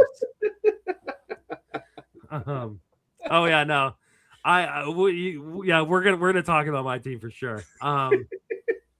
But yeah, listen, I don't have a problem with the Acuna pick. I really don't. Especially with Carroll getting hurt and kind of dropping out of the first round. I think Acuna isn't a bad pick. It's still risky, and I don't know that I would do it. I think I would take either Skeens or Crochet there. I'm not doing it. But I can't pair him with other risky guys like that. No, yeah, that's exactly. And really, like the Chisholm, like I'm not going to take Chisholm in the second round because of the risk. Are you the only one on the planet that calls him Chisholm instead of Jazz? I've never heard anyone. I mean, I know this is his last name, but yeah, I mean, I'm just saying his last name. I know. I don't think I've ever heard anyone call him. I'm sorry. Do you know him personally? You can call him by his first name. There's no players that you call by their first name or a nickname or anything. You just call them by their last name every time. Why don't you say Chisholm Jr. then? Well, I mean, I could, but I don't know. I've honestly never thought about it. Oh my God. Okay. But so like, and then Hunter Green, like I understand Hunter Green's like super upside, but I just don't love pairing those three guys together to start off my draft. Yeah. And then like I do kind of want to like some of the rest of the draft here, but it just feels like a lot of guys with big risk profiles, right? Where? So wait. In the next after the first four, I mean Pivetta, I mean you could argue Estevez has like I don't mind Estevez. I don't mind Estevez. I definitely don't mind Pivetta. Altuve I like a lot. Willie Adames I like a lot. I have some I feel like this is the year to jump off of Altuve, and maybe I'm a year early, but I haven't seen that. I don't know. I'm fine with it. Pages and Hap is as solid as they come. Like Hap, I love Hap. Fucking line for like 3-4 straight years. I think Paz takes a step back, but I don't think he's bad. Like I think he's actually got a pretty safe floor. I just think the power numbers take a little bit of a step back here. But I don't have a problem with that. My issue is deeper in the draft, right? He started to go extremely boring actually. So like he kind of like tried to negate his earlier risk because like Nola, Bogarts, Gallen, Real Muto, they're all boring players. This is where I have the issue though. They're all boring players that show real issues with skills last year. Yeah, right. Like you can argue skills slides all over the place. Like for me, I think Nola. His velo is so low that he has to be perfect. If he's not hitting his spots, he's getting crushed. And there's years where he does better with that than others. So I think he's just like really teetering on that skills risk area. And the stuff with Gallen has been just declining every single year. Ryan Weathers, injury risk, right? Bryce Miller, injury risk. Bailey Ober, we saw what happened. And I just think like if you're gonna like supplement a risky top end starter like Hunter Green, I want it with like a more stable innings eater, not an innings eater dude like Gallen who could give you like 170 innings with a 4.3 or 4.4 ERA. Like right. I'm trying to think of a good example from this year, but I just in my head I keep flashing back to like previous to 2025 Jose Barrios, right? Like give me that stable guy in Imanaga, right? Like give me like a stable guy that I feel like can give me at least a 3.5 ERA, and has the upside for more. Whereas like where is the upside in Zach Gallen? Like I just don't see it. Like I want to believe I've been a Gallen guy in the past. I've been a Bryce Miller guy in the past. I've been a Bailey Ober guy in the past. But we adjust when we have. But the chance that all of them or two of the three are going to bounce back, I just feel so low. That's fair. And, like looking at his offense, like even though he started Acuna Jazz, like I don't know that he has enough steals. I think his power is middling maybe, and his average is probably slightly below average too. Like I just don't know where he's standing out. Outside of Olsen, like where is the power coming from? Willie Adames. Adames, Acuna. But after that, like I don't see a ton there. No, there's not really. Yeah. It just I don't feel like there's enough there. I like the Kobe Mayo pick at the end. Okay, I do too. Right? I also like the Snelling pick just in case he makes the rotation. I think there's a decent chance that happens. But yeah, I'm not a big fan of this one. Let's move over to Jenny Butler, another one of our favorites within the industry. You just say that for all the girls, don't you? No, I also said it for Aaron Cumming. Okay, all right. Actually, I like a lot of these people. I mean, I don't know of a couple people in the draft, but they're all like some of the best humans. I love everybody in this league. Awesome, great. I think the only person I don't know is Gannon. Oh, yeah, Mark Gannon. He works for Baseball HQ actually, so you'll see him at first pitch. Oh, okay, all right. I mean, he's a quiet guy. Like, he's a really nice guy, but he's definitely on the quieter side. He's not gonna go out of his way to talk to people. If you come to him though, he's happy to engage. Jenny Butler from the 9 spot, Julio Rodriguez, Francisco Lindor, Devin Williams, Freddie Peralta, Jackson Merrill, Josh Naylor, Jeremy Pena, Chase Burns, Alex Bregman, Zach Wheeler. Well, but okay, for this team, I think you should do the next 5 also, just to kind of emphasize. Francisco Alvarez. Oh God, Josh Hader, Brian Abreu, Brandon Lau, Andrew Abbott. If I had just stopped at round 7, I would have said no notes. Okay. Oh, wow. Honestly, like the first 7 rounds, I go, okay. I love it. I can't take the handmade bone guys in the first 2 rounds. I get that it's not about the time missed. It's that when they come back, that power won't be there. I don't think so. Like, I'm not taking Lindor in the second round personally. There's been some studies done with the handmade bone, and now the players themselves, a lot of them say, the power, that the power is sapped a little bit. But the statistics show that there isn't really a correlation. What statistics are you referring to? People who've done studies on how guys perform before and after the handmade bone surgery. Show me the stuff. I mean, because this is something that I've tracked and I've noticed guys with handmade bones coming back or its powers down. I mean, I don't know. I'm not doing it. So if you want to, Godspeed. I mean, we'll talk about it when we get to my team. That's fine. Oh no. God. Yeah. Jesus. So, but yeah, so I'm super scared about Chase Burns. I just having elbow issues at the end of last year, and then how violent his delivery is. I just can't throwing 99.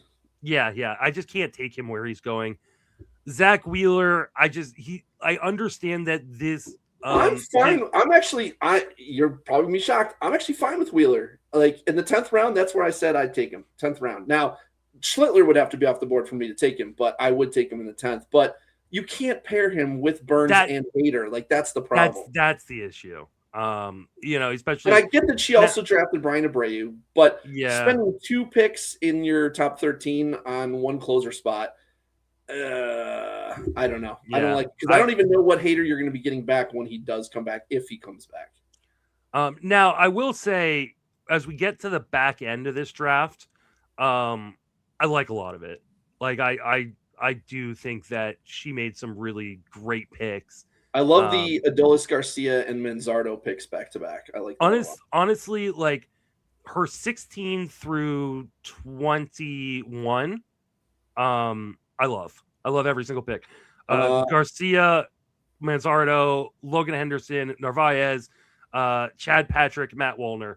Love, no notes. Like, it's just I think Chad Patrick is going to be a really, really good starter in this league. The stuff is unreal good. And I think he's going to make that opening day rotation along with Logan Henderson.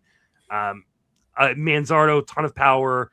Adolis Garcia is going to have a nice little bounce back, I think, in Philadelphia, and I think he will play every day just because they want him for that defense. So even when he does struggle, he's going to continue to play. Matt Wallner, I think will probably set a career high in plate appearances this year. I mean, even Troy Melton, I don't think he makes the rotation, and you're going to have to stash him. And I have a problem with the stash on Melton when you're also stashing Wheeler. to start the year, and then have another injury, risk guy in Chase Burns. But I love the talent. McGonigal, another guy who could be a stash. They've already said McGonigal's not like coming up for a while. So I mean, unless you think they're lying, I don't know.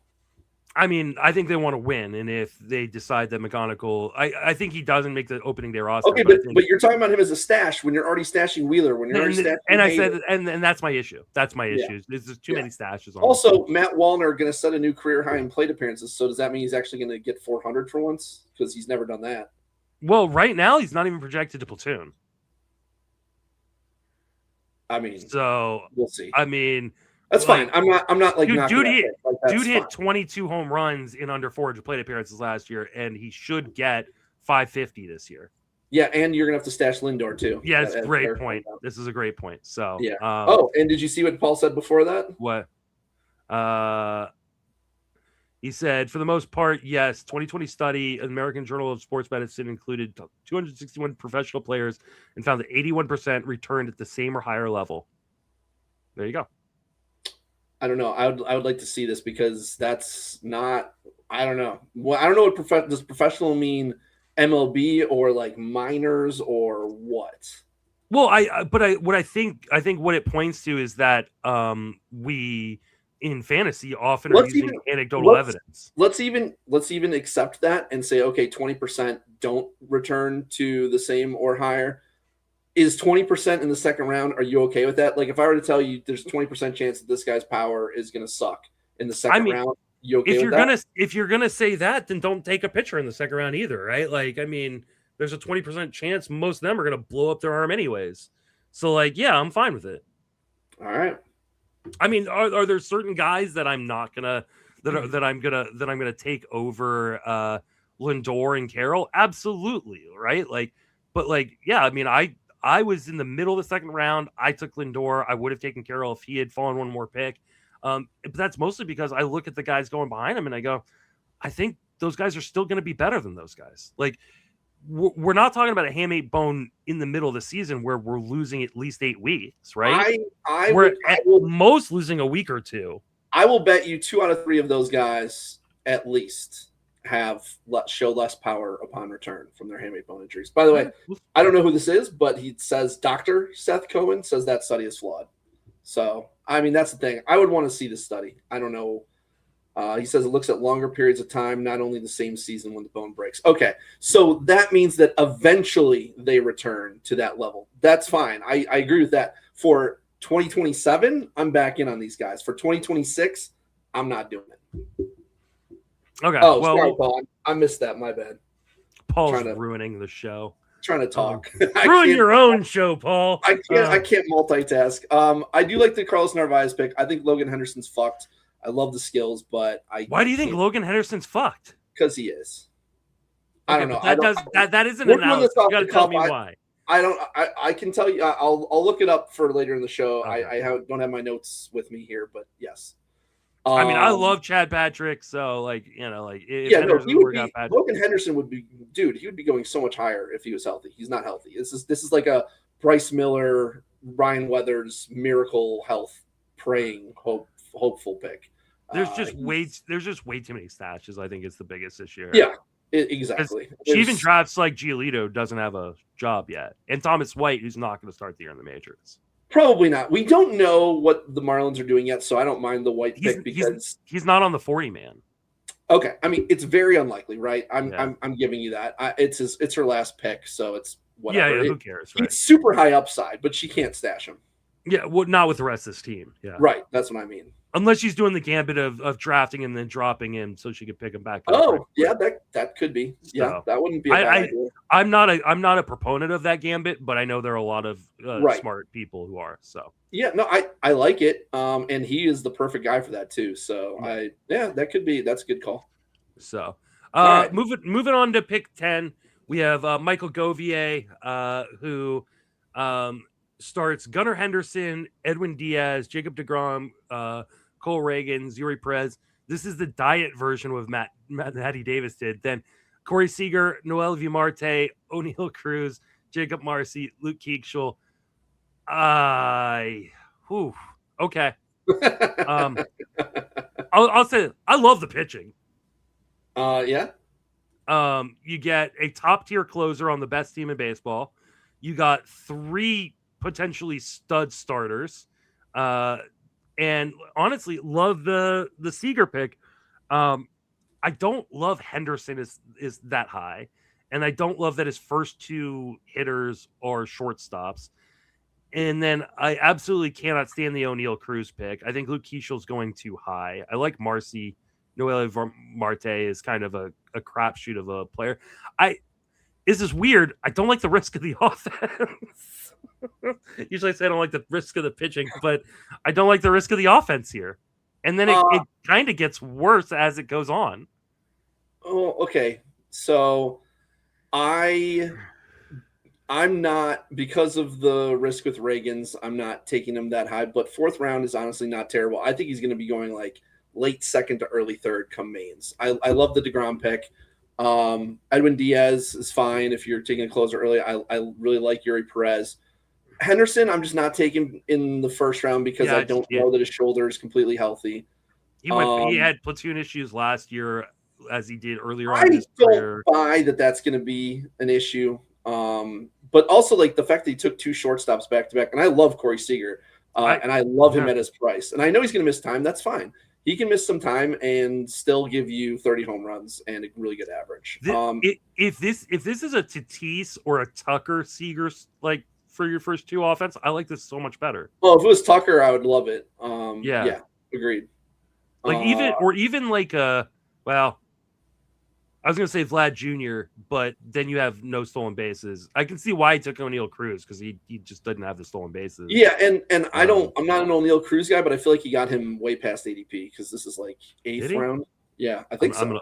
I'm gonna look right now. Yeah, go for it. By the way, while you're looking for that, Paul, like I said, my notes are on my other computer, but I just looked it up on RotoWire. He had Logan Henderson, 15-day IL, right elbow inflammation last August, and did not return last year. So they claim as of late October he's fully healthy, and I'm going to call bullshit on that. I mean, is it possible? Sure, it's possible. That's why I think it's worth a pick, but I absolutely have to side with thinking that he's not going to be okay. Because usually elbow inflammation is portends to something worse. O'Neill Cruz's ADP is 96. So right there. So 7th round. Yeah. So like, yeah. So yeah, he got him like a round late. Yeah, I mean, and I know a lot of people are high on Keishel. I'm not. And then you add in guys like Murakami, who I think is going to have some, batting average issues. Austin Wells, batting average issues. Colton Cowser, batting average issues. Jason Dominguez doesn't have a job. Yeah, I don't even know if he's going to play. Kodai Senga, health issues. I don't know what Luke Keishel is. Yeah, there's a lot of question marks. And granted, Govier, was very, very unprepared for this draft. Oh. He still got me a bunch of times on picks, though. He was one of the people who screwed me the most. He got me on Gore. I like a lot of the dart throws at the end. On Seager. He got me on Marcy. All of those I would have. He took Marcy early. I like a lot of the last 10 rounds, right? Max Meyer, Slade Ciccone, Joe Boyle, Alexis Diaz, Jordan Walker, Hogan Harris, Brady House, Eduardo Julian. I think those are all really good dart throws. I just don't like how it came together in the middle rounds, really. I like the Hogan Harris pick. Meyer and Ciccone, I think, are lower upside than people realize, but I think they're fine to stream at that point in the draft. Boyle, I don't think starts in the rotation, but if he does, could be interesting. Jordan Walker, who the fuck knows, but round 26, why not? Yeah. Mark Gannon, Team 11 starts Tatis, Turner, Wu, Bednar, Luzardo, Riley Green, Yanir Diaz, Seiya Suzuki, Gavin Williams, Cedane Rafaela. I don't mind this one. I'm kind of thinking, I don't know if I love the pairing of the starting pitchers. I think individually they're all fine.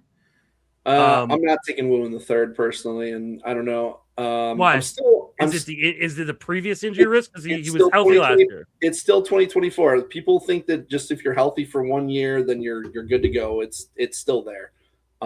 It's a ticking time bomb. It doesn't always happen right away. It could easily be this year, and he could be fine. It could be either way. But there were several things. If it was one thing, I'd be like, okay, maybe it was just mild and he's okay. But it popped up 4 or 5 times in 2024.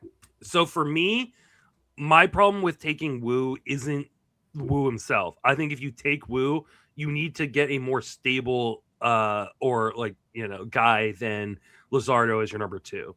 Right? Like if you take Wu in the third, then in the fourth, he should have taken Joe Ryan, Max Fried, Logan Webb, George Kirby, someone like that.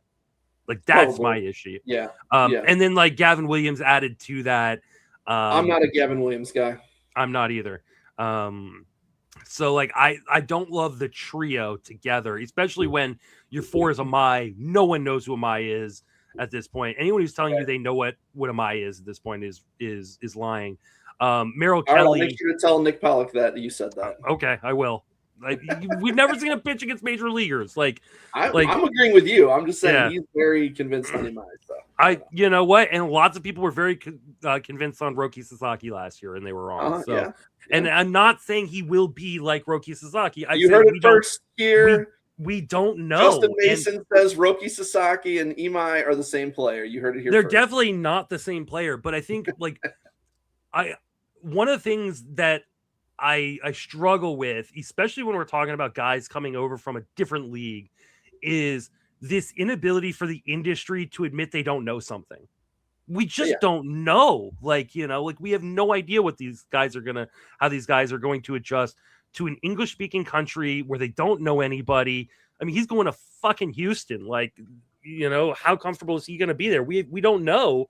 And we don't know how the stuff translates, until we see it, and we haven't seen it yet. So don't get me wrong. I'm not saying it's a bad pick. I'm just people being like, this guy's gonna do this coming over from Japan. We have no fucking clue. I don't know. So the rant over.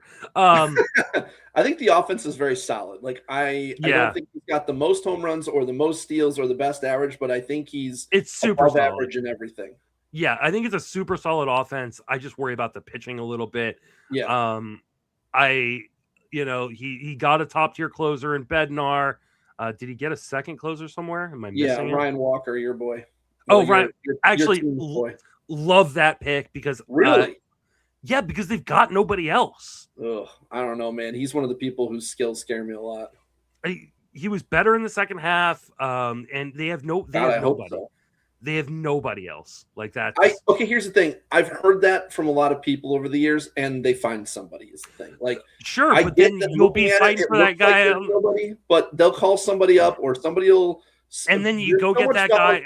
You go get that guy on the wire. But there's so much volatility year to year in relief pitching that I just don't like that as an argument. So that's all I'll say. I mean, but again, 11th round, closer to okay. But that's what I mean. 11th round, who else is locked in as him? Dennis Santana, that's it. Yeah. I would have taken Santana probably. Yeah, I did take Santana in the 10th, so I agree. But I don't have a problem with it at all. Back end, love Parker Messick. Like that pick a lot. Merrill Kelly is solid. Late Alec Boehm is he's solid. Dealing with an injury right now is the only issue I have with Kelly. Oh, that's right. That just came out. I did read that. Jesus Sanchez is I like that pick as well. Brandon Pfaadt is what it is. It in the 24th round, you're getting a lot of innings and strikeouts, and who knows what the ratios are going to look like. Brooks Lee is a solid guy with multi-position eligibility. Kevin Ginkel could be the closer. Yeah, I like the Ginkel pick a lot because they've already come out and said that they want one guy to close there. So, that's not everybody assumes that each team just is going to end up with one closer. Or I don't know, not everybody, but some people do. And, this is actually a situation where we know that they want one guy. Most of these situations that are murky could end up just being closer by committee. I mean, Tampa came out and said that they're a closer by committee. So, I mean, we'll see if that changes at some point, but yeah, Ginkel could end up being the guy, and I think he's probably the most likely to be the guy. Honestly, other than the top of the rotation, trio that I just don't like the pairing of all three guys. This is a really solid team. Yeah, super solid. I don't know if it's a winning team, but it could be. Right. I think it's not a top tier team. I think it's a very solid team that doesn't have a ton of holes in it. Yeah. Lucas Bieri, another awesome dude and friend of the program. Paul Skeens, Corbin Carroll, Pete Crow Armstrong, James Wood, Freddie Freeman, Agustin Ramirez, Pete Fairbanks, Kevin Gosman, Michael King, Blake Snell. Keep going because he has so many pitchers here. Trevor McGill, Trey Yasevich, Robbie Ray, Jonathan Aranda, Joe Musgrove. Yeah, so he had a run of 4, 5, 6, 7, 8 out of 9 picks were pitchers. It's crazy. Okay. I think Robbie Ray is his SP6 in round 13. I mean, I love that. But all right. So this is like a love-hate draft for me, right? Love 4 of his first 5 picks. And really, I love like 8. Well, not love, but I like 8 of his first 10. Who is the one that you don't love in the first 5? Pete Crow Armstrong. There's no way Pete Crow Armstrong should be going as high as he is. Now, I know he didn't go in the second, which I've seen him go into the second round of some drafts. But Pete Crow Armstrong should not be going that high. He was terrible in the second half. And for a reason, people, it's because he's got terrible hit tool. It's a terrible hit tool. Talk about that zone contact rate, Justin. That zone contact. Actually, the zone contact actually wasn't the issue for Pete Crow Armstrong. What was the issue was the atrocious O-swing. He swung outside the zone. Yeah, swung outside the zone 42% of the time. I think it was the second or third worst in baseball last year. Now, the zone contact actually improved. He was 84% last year, which is right below league average. That was a massive change in his favor. But the problem is he swings so much in the zone, 79%, that he's going to have these massive ups and downs. 16% swing and strike rate. Pete Crow Armstrong is overrated. Please stop doing this. I agree. I don't like it. If his second half was just a cold streak, though, I mean, he could be a big value there, but I'm just not willing to take that risk. But I also just don't like pairing it with Corbin Carroll. And then I get that Corbin Carroll at some point in the year could be elite, coming off the hamate bone injury. He's swinging one-armed right now. He's still trying to keep loose, but I'm not buying in on those guys this year. Okay, so here's my argument, and if you want to make the argument against me for Lindor, I get it, right? And we'll talk about it when I get to my team, right? Here's my argument pro Carroll over Lindor, right? In terms of the hamate bone stuff, is we have seen Corbin Carroll return first round value in fantasy without the power. Yeah. I mean, that's fair. Like, he could still steal 45, 50 bases. He could steal 50, 55 bases, hit for a good average, drive in a lot of runs, score a lot of runs, and not like if he hits 15 home runs but does everything else, he can still be a first round player in fantasy. Yeah, so that's why I don't have the issue with the pick. I agree, and Churio went off the board before him because I would argue I'd definitely take Churio over him, but I still wouldn't do it, but I get it. So I think it's all right. James Wood, all he needs to do is raise his launch angle and strike out a little less. Now, maybe that's asking too much. But that's asking a lot. But they did bring in people specifically for that purpose, for the purpose of raising their launch angles and working on their hitting. So, guys like him and Dylan Cruz, I'm a little bit more in on than I would be otherwise. But yeah, James Wood, typically not my kind of guy. My big thing is looking at his rotation. I'm not a Fairbanks guy. He's going to miss some time. I don't think McGill's the closer, and even if he is, he just got a PRP injection. So I don't think that's going to return anything on a close. So I think he has one closer. Musgrove coming off of Tommy John, he's going to be rusty for a while. Ray is a good bounce back pick in the 13th. Savage, I don't know what to expect, but 12th round. It's upside. Yeah, I don't have a problem with it. Blake Snell starting hurt. Michael King, I think, is not the same guy anymore. I'm not willing to take him where he goes or anywhere close to that, honestly. I like the Gaussman pick. But here's my other thing. Do you need to go 6 starters deep when you started with Paul Skeens? Like, when you start with Paul Skeens, kind of the whole point of that is that you don't need to take all these pitchers here, and you're kind of blowing it. Like, I get that he got a lot of skills in his hitters, but I think he needed to take some more hitting in there, because when you have Paul Skeens, you don't need to go Robbie Ray deep as your SP6. You know what I'm saying? Yeah, I think like where the Michael King pick is or where the Blake Snell pick is, I think you should take a hitter. Like I think if he takes like a Willie Adames, well, not Teoscar because he's another outfielder. But yeah. I'm looking at like a shortstop, like a Willie Andy Adames. Diaz would have been great for his team. Yeah. Well, maybe not. I guess it is Freddie Freeman. I don't know. Maybe that's why he didn't take a hitter, was he didn't see a fit. But I don't know, Rafaela or something. Well, even like a Alex Bregman or a Willie Adames instead of Gausman. Like, right? Like, I actually prefer. I want Gausman on this team. So I want to say someone instead of King or Snell. Yeah, Teoscar. Well, he already has 3 outfielders. That's the thing. Yeah, that's the problem. I can see why it happened the way it did. Honestly. Yeah, I think he kind of got caught. I think he didn't want to. It wasn't his plan to take 3 outfielders. And I think he kind of got caught with his pants down when it came to middle infield, because he didn't get his middle infield until round 17 with Donovan and then Connor Griffin and Carlos Correa. So, like, if Connor Griffin doesn't come up sometime soon, that's going to be rough for him.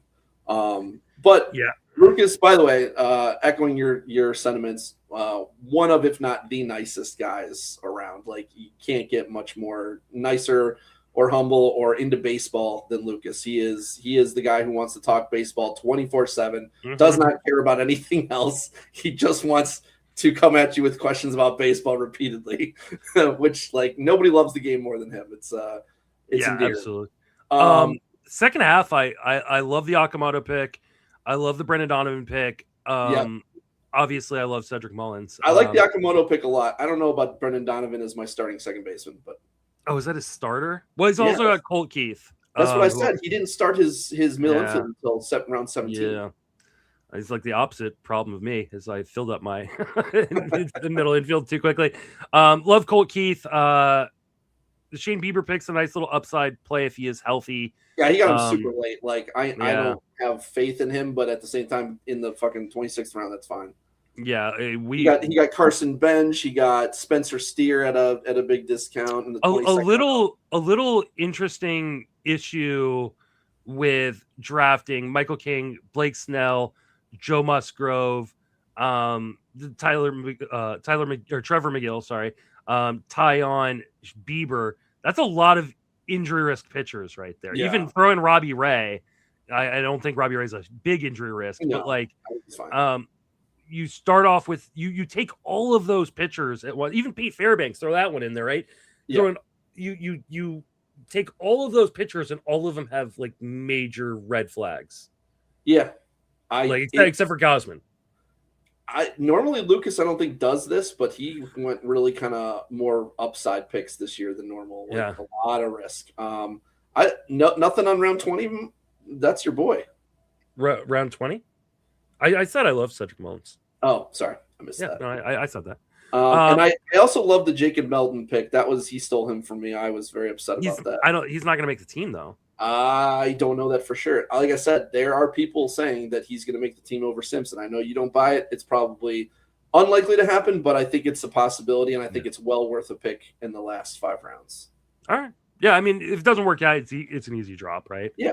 All right. Now to our least favorite person in the draft, that's Jake Hallisker, our good buddy. Starts Crochet, Jackson Churio, Brent Rooker, Shea Langoliers, Bradish, Devers, Perdomo, Sheehan, Griffin Jacks, Teoscar. Now you just called him Teoscar. Why didn't you call him Hernandez? Because there's more than one Hernandez, and I didn't want to confuse people. Ivan Herrera, Burleson, Lyle, Holiday, Muncy. Okay. Yeah. This may be my favorite team. Oh. And there's certain picks I don't really like. But like first 5, no notes. No notes whatsoever. I agree. I mean, maybe I don't take Bradish over Valdez, but no notes. Like I 100% take Bradish over Valdez. I can see the argument. Like, and I'm not a big Devers Crochet guy. Crochet at 13 is amazing. Like, I love Crochet this year, and I had Crochet as my number 2 starter. And getting Churio in the second, awesome. And then he got Rooker, 40 homer power right after that. Langoliers, even more power at a rare as a position that you need to get. Bradish, I'm not a big Devers guy, but I'm not a big Devers guy, but in the 6th, that's okay. I'm not a big Perdomo guy. I take Vinny P and Naylor over Devers personally, but that's me. I'm not a Perdomo guy. I'm not either on there, but he's still got Sheehan on the comeback. I would have taken Sheehan first just to make sure I had him. But love Sheehan, and then Griffin Jacks. That's the first pick where you're like, okay, he took him 3 rounds early, and because if you think that's 3 rounds early, wait till you see where he goes in Barf. Well, oh boy. Okay.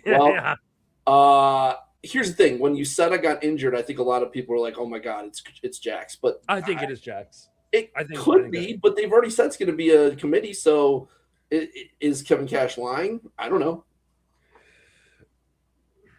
I mean, I think, unless you see it as healthy, like, I think it's going to be Jax personally. But Ivan Herrera, this is the guy I've come around on. I like that pick because he gets the movement. I don't think he's going to gain catcher eligibility, though. I don't think they're going to. He will. It's just going to take a while. Ooh, I don't know that he will. And if he does, I think it'll be like August, September. I think it'll be more like June, July. But they're playing him more at first base this spring. But we'll see. We'll see what happens. Well, that's because he can't catch it. Well, yeah, that is a problem, and his defense is not good. All right. I think my only concern is I think he waited a little bit too long to get that 4th starter. Yeah, and that is the one big issue, and he knows that. But I will say I love Ryan Nelson. That and closer.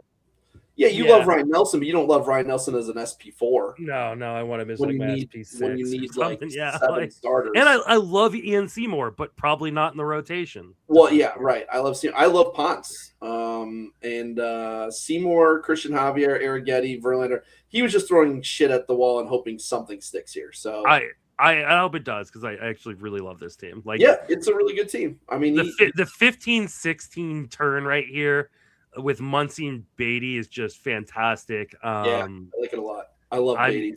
Yeah, I do too. So yeah, like I don't love the end game, but I think he had to kind of do that where he, like you said, he's throwing shit against the wall because he waited so long. He should have taken Bieber, honestly. Like that would have been a good shot to take for him. Because he doesn't have really, that many injury risks. Well, you know how we draft. We're not taking a bunch of injury risks early, so no, he doesn't have any risk really. Like I as much as I hate Jake, I don't hate Jake, but I do like this draft. So it's a good team. All right, then we go to Lauren Auerbach at pick 14. Another who also might be in the chat along with Lucas, just kind of leering in. Okay. Yeah. Tucker, Caminaro, William Contreras, Ryan Helsley, Framber Valdez, Miguel Garcia, Nolan McLean, George Springer, Dansby Swanson, Bubba Chandler as her top 10.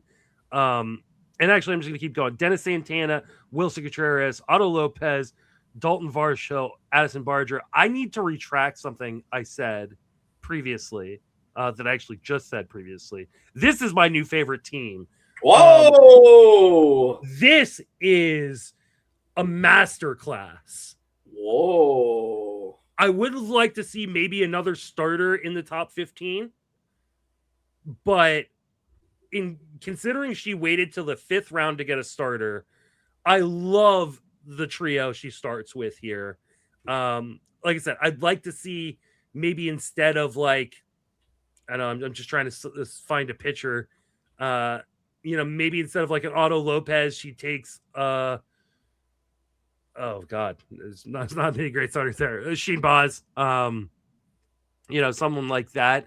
But this is a masterclass and super, super underrated. She grabs both Contreras so she can name her team the law firm of Contreras and Contreras. Like, oh boy. I mean, I don't know if you disagree with me and you don't like this team or something, but No, I love this team. Like I honestly, they're or just looking at the top 15 picks, I don't see a bad pick. Yeah, I like a lot of it. Yeah. I think, let's see. My biggest qualm, and we're going all the way down to pick 16 is Quinn Priester. She took several rounds early as her SP4. So like, but I then she love that she grabs got, these upside picks and but lighter then she in got Jack Leiter. I mean, Zebby. Zebby Like- also not healthy. But yeah, I would have gone a different direction. But so she was also having a lot of connectivity issues. She was sitting on the couch in the living room. The rest of us were in the kitchen. I think maybe the internet wasn't as good in there. So she actually doesn't even remember taking Giancarlo Stanton in pick 20. And she's not sure if it was an auto pick or if she just blacked out when she took him. I don't know. She was really tired. Took who? Giancarlo Stanton. She didn't know if she took him or not. Oh. Like he went in the 20th round to her, and she was like, I have no memory of taking him. She was like, I don't know if that was an auto pick. Or if I blacked out. He's like, I remembered Zebby Matthews, but I don't remember Stanton. But yeah, Lauren also one of my all-time favorite people. Every time I always love seeing her. She had a really good draft, I thought. I think this is the best draft I've seen to her. From her. I will ask you this: what is a Barger? And I'm not like disparaging her 15th round pick, but people like him a lot more than me. Yeah. So sell me on Barger if you're a Barger. Statcast stuff, dude. Like, the Statcast stuff is really, really good, and there is a good hit tool in there. Still a platoon bat. That's the problem. The platoon bat is the issue. But I get at this point in the draft, it's mostly platoon guys. Yeah, I would have gone with like a Nolis Garcia maybe or something like that. I think the biggest issue on this team is batting average. Yes. The batting average is if Camaro's batting average doesn't stay, high. Camaro's going back to the Trop, one of the toughest places to hit. So we're not. I think he'll be fine. Or what? I think he'll be fine. I think his power is the type of power that plays everywhere. Good. I just don't think you have to expect some pullback. But like, I think when you put in, guys like if Springer's, batting average comes back down, if Dansby Swanson has a down year, like Varsho can be a batting average suck. We don't know what Addison Barger's batting average is going to be. Like there's, I think, a lot of batting average risk. Now she does draft like Jeff McNeil later, who could. She doesn't have a lot of steals either, so that's true. I think it's a solid offense, and there's not a ton of risk there, which I like. But I think she is a little light in some categories as well. Like I think Jake did a better job of covering the categories than she did. There may be a little bit of construction issues in terms of categorical balance, but I mean, from a just straight pick by pick basis, man. But unlike Jake, she's got two closers, so she's got Helsley and Dennis Santana, and she's got a lot of upside all throughout this roster. Like she does have Beater down there too. Yeah, I did. Yeah, didn't even mention him. Like this is a really good team. Yeah, I think it's very solid. I think it's similar to what we said about Mark Gannon's team. Yeah. All right, and then Adam Howe, another great guy in the industry. He starts out Vlad Guerrero Jr., Schwarber Machado, Aroldis Chapman, Jaron Duran, Sal Perez, Michael Harris, Sonny Gray, Ranger Suarez, Eovaldi in the top 10. I guess Jacob Wilson, Ozzy Albies, Jose Caballero, Mike Trout, Matthew Boyd. This is the that offense is going to be fun. That pitching is interesting. That pitching is super reliant on two guys with massive health issues. And why don't you go ahead and read the next five? Oh God, Shane McClanahan, Colson Montgomery, Tyler Stevenson, Garrett Cole, Yusei Kikuchi. Yeah, that pitching's gonna have problems. Yes, that pitching is bad. I have to call it for what it is. That pitching has zero chance. It really does. I mean, Eovaldi. No, it doesn't. It doesn't not have zero chance. It has a very low probability of working. I mean, Sonny Gray Ron Hare, Suarez, and Aroldis Chapman are all good. But there's no real standout. Like there's no big K guys in there. Eovaldi's not healthy. Boyd won't stay healthy. McClanahan's not healthy. Cole is starting on the IL. Kikuchi is who knows. I like Latz later as like a maybe he gets the spot at some point. Reed Detmers has never been good as a starter. Yeah, it's going to be real tough for him. Like you said though, the offense is great. It's solid. Does he have enough steals? I mean, if Caballero plays, Michael Harris, Jarren Duran, Caballero is going to play because Volpe is going to probably be out for at least the first month. Just don't think Caballero plays full time. I just don't. I mean, right now it's currently constructed. Who else is playing shortstop? See, again, everybody says this. There'll be someone playing. I mean, I'm just telling you. Yeah, it's going to be Caballero is what I'm saying. I will be beyond shocked if Caballero has anything resembling. I love this offense. I love the offense. Like, the pitching is just not going to work. Well, yeah, when you use, your first 1, 2, 3, 4, 5, 6 out of your first 7 picks on offense, the offense better be fucking good because the pitching probably ain't. Yeah, that's oof. All right. That's going to wrap up Garf. What do you think his projection for all of his projections for plate appearances? What do you think his high is, Caballero? Oh, probably 400. Not even. I mean, 386 from Zips, and that's okay. Well, but 358 or whatever. So first, I want to remind people, and this is a good reminder for you too, is when you look at projections on FanGraphs, those projection systems are not doing their own playing time. So, like, I don't use that. I'm just saying. I'm just saying for people, because I think a lot of people are like, well, none of these projection systems have them for 400 plate appearances. All of those projection systems are using a FanGraphs depth charts virtually for the playing time, right? So like, and you can tell this by like the conversation I had with Ariel Cohen on his podcast the other day, where he's like, well, ATC has him projected for a certain player for 500, and you look at FanGraphs, and FanGraphs has him projected for 400 through the ATC, right? Because they're feeding in the FanGraphs depth charts playing time. So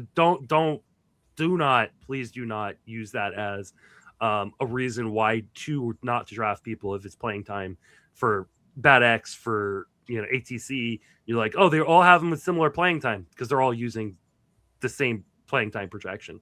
Caballero's going to play at least for the first month of the season. And as Paul says, in mid 30 stolen bases in those 300 plate appearances. Yeah, but it's the quality of the rest of his game that's not helping anything from that perspective. But hey, I understand that, but that's where the stolen bases come from. I get it, but I don't know. I think there's going to come a time where he can't use them. I don't know. Overall, that team needs a lot of work. Is the overall takeaway. All right, so let's move over to Barf.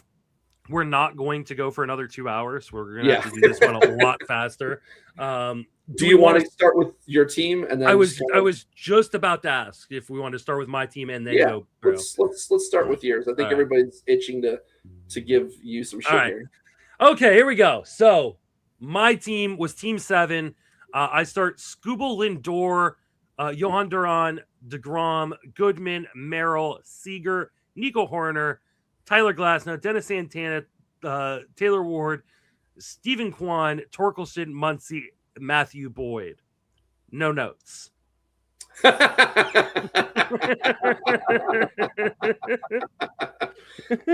think Paul had some notes. I have some notes. All right, so you said we'll talk about Lindor when we get here. So I guess, but did you already say what you want to say about him earlier? I mean, here's the thing.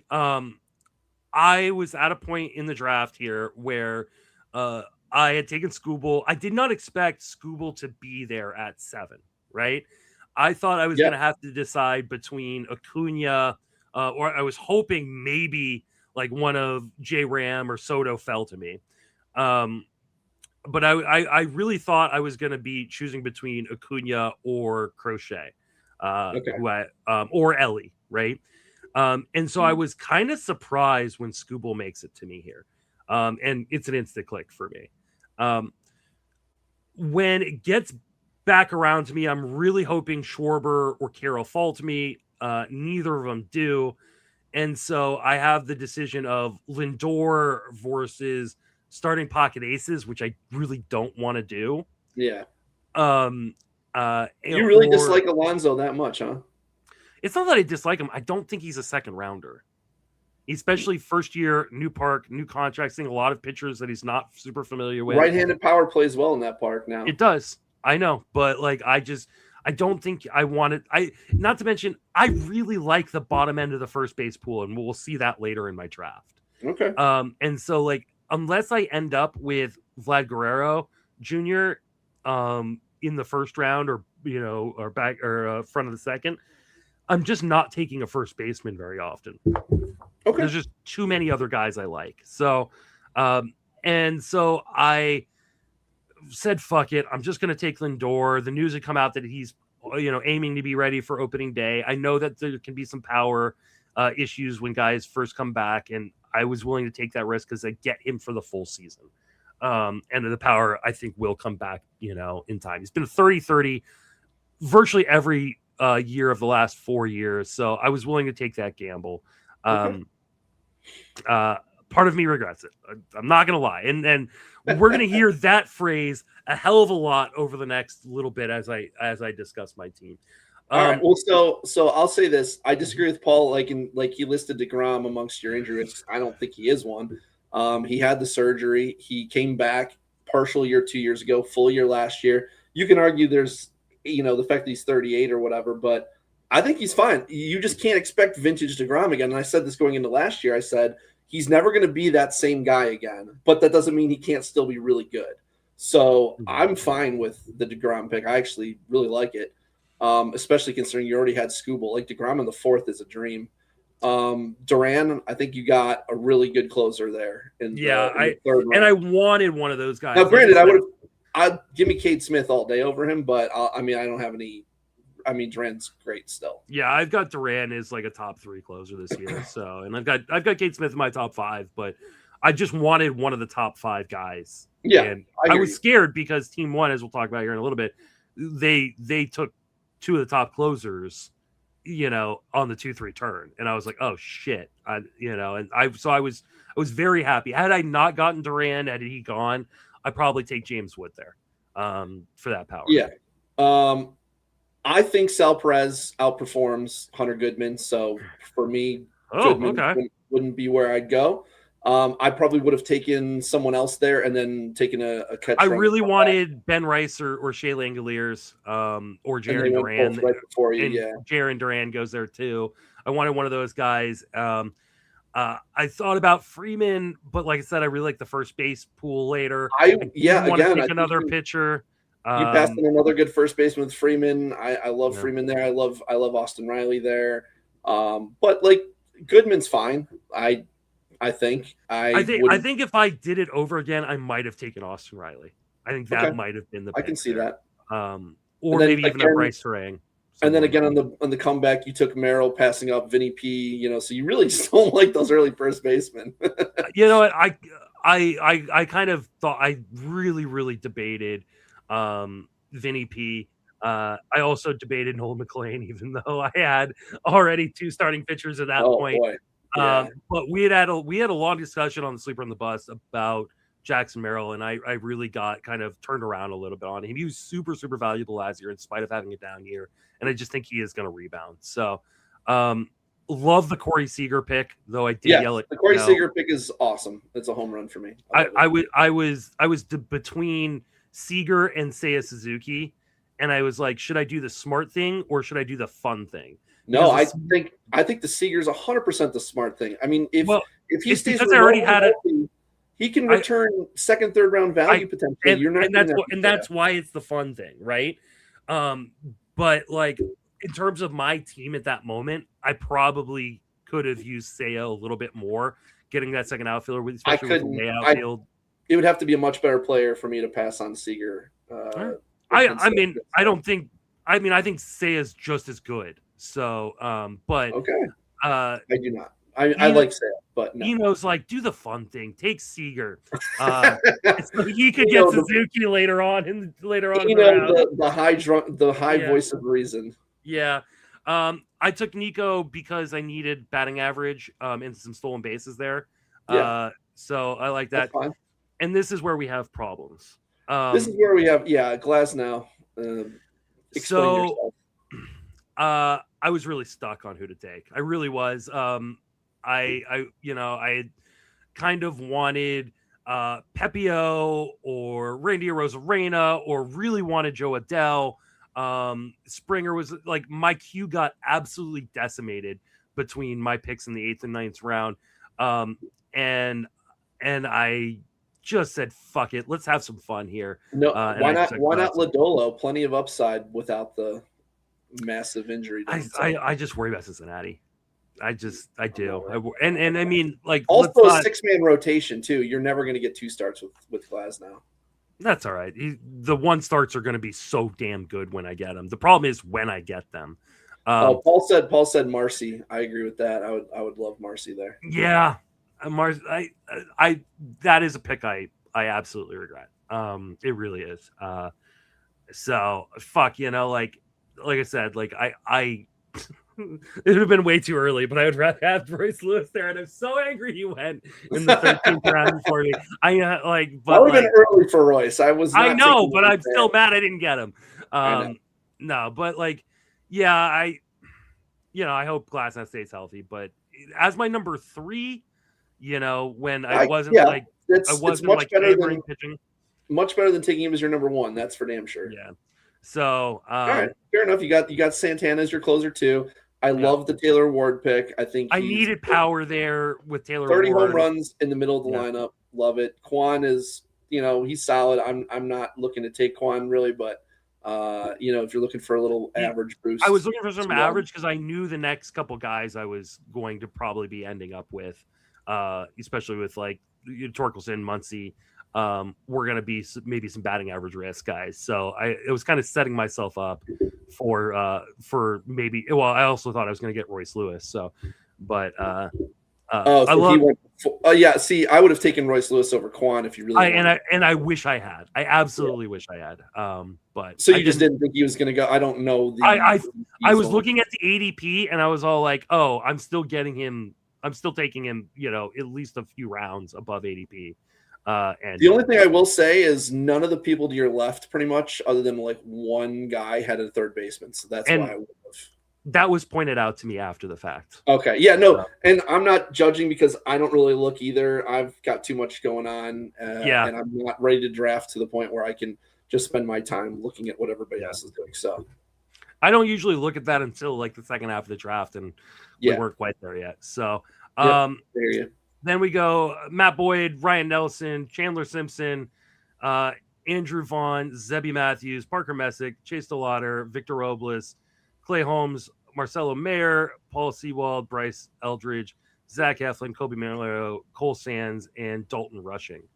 Okay, so like I was saying before, I hate taking a guy like Chandler Simpson when I'm desperate for speed, and I was desperate for speed. But he was so far behind ADP. I was like, well, screw it. I'll take the gamble here. I really needed the stolen bases. It was like, I want to say, like, I think it was really, really close to his max pick over the last month. And I don't love that I put myself in the position where I needed to make that pick, but I kind of did. That's obviously that's the first regret is like you don't want to be putting yourself in a position to have to do that. Yeah. So, how close were you sitting to Eno? Like, were you getting a secondhand high, or was he? Oh, we were right next to each other. Yeah, there you go. That can have that kind of effect on you. Yeah. So, love Andrew Vaughn. Andrew Vaughn's my dude this year. I like him, but is he gonna? I don't like the playing time was never stable last year, even at the end. So I don't know. I mean, they still have Jake Bauers there. Yeah, Jake Bauers isn't. Well, Jake Bauers is playing versus. I mean, he was playing a lot last year. I mean, he's not playing over Andrew Vaughn. He was. Yeah.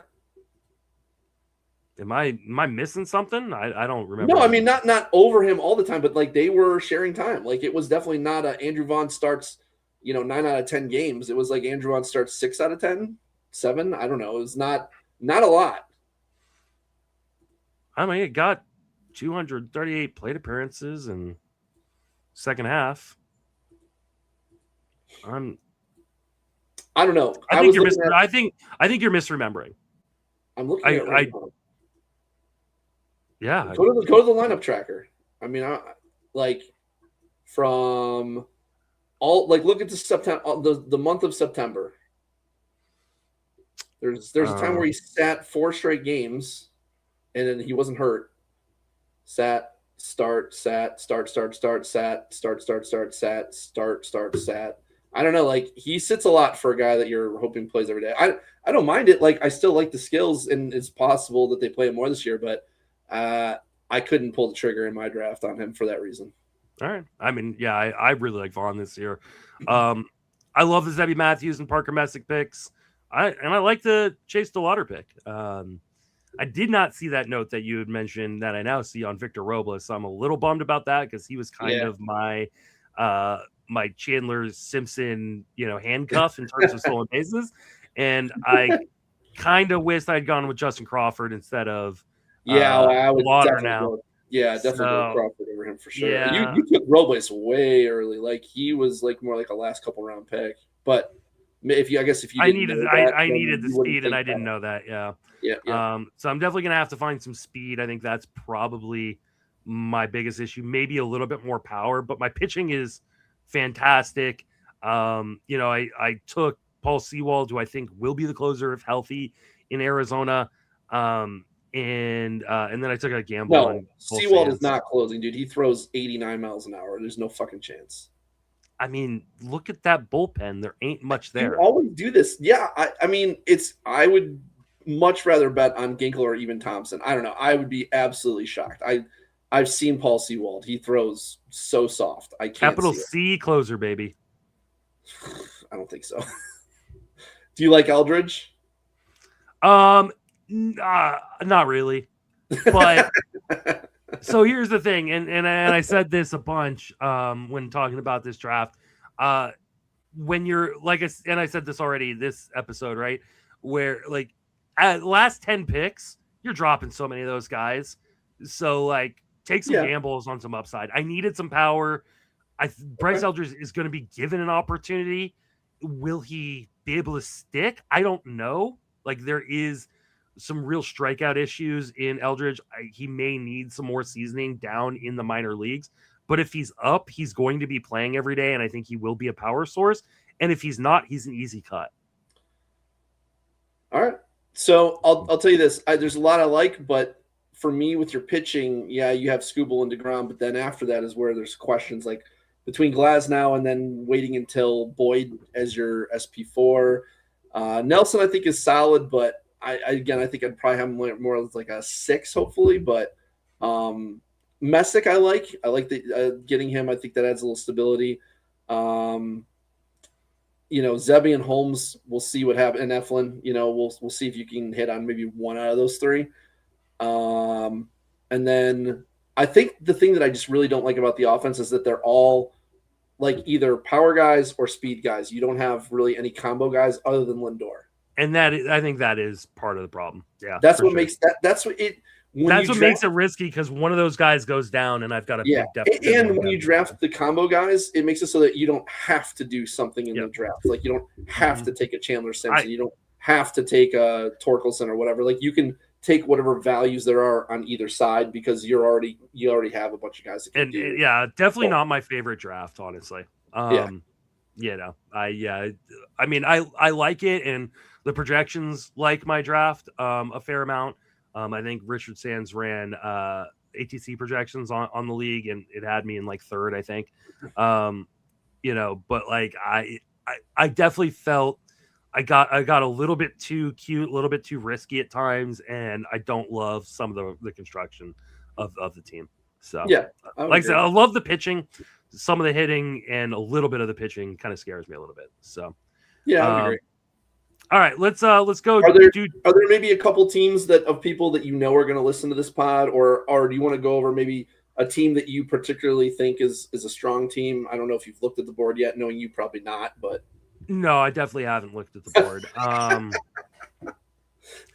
I mean, outside of being in, what do you guys do when you're there? Like, you just draft and leave? Like, this is not. Oh, you could use. Yeah. Okay. Never mind. I'm in that question. Anyways, continue.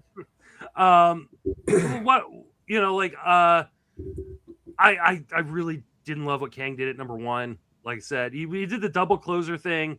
Yeah, I don't like that. Which is fine, except for the fact that his next 2 hitters after Ohtani are Roman Anthony and Byron Buxton. We just talked about like that. Like I don't love the offense after Ohtani, which is a problem for me. I mean, he's got plenty of saves because he's got those 2 guys, Munoz and Miller at the top. On the plus side, I do like his start. Like Kirby, Pivetta, Sheehan, and Bybee is not bad at all. Yeah, I just don't love the offense. I hear that. So, and he's got some, like, Marsh is a platoon guy. Bader won't run in San Fran. Yeah, I hear you. Noel V, I don't know what to think about him. Yeah, I don't either, and that's part of the problem. Right. He just hasn't put together enough plate appearances because of injuries and suspension that I don't think we really know what he is. Too many question marks between the skills and the playing time. Yeah. I love what Richard Sands did. And he pissed me off. Team 2. Aaron Judge, Neto, Wu, Luzardo, Ben Rice, Hoffman, Fairbanks, Springer, Pepio, Cedane Rafaela are his top 10. But I think the biggest issue with him is that, again, the pairing of Wu and Luzardo. Yeah. And then your next starter isn't until Wasn't that the same as in my league? Wasn't it Wu and Luzardo too? It was Wu, Luzardo, and Gavin Williams. At least Pepio, I feel like, is a little bit more stable of a definitely pick. A better bet than Gavin Williams, in my opinion. But the offense is really, really good. And I love a lot of the later picks as well. We talked about Royce Lewis, me being very angry about that. We covered that. Yeah, the Chad Patrick pick, love that one. But he also has guys like Rodon and Manaea that I think you're going to end up needing to, stash a lot. And I just don't love that. Yeah, I feel underwhelmed. Overwhelmed by the second half. Hoffman and Fairbanks are both concerns for me too. So the pitching in Hoffman's not for me. Fairbanks is with the injury past.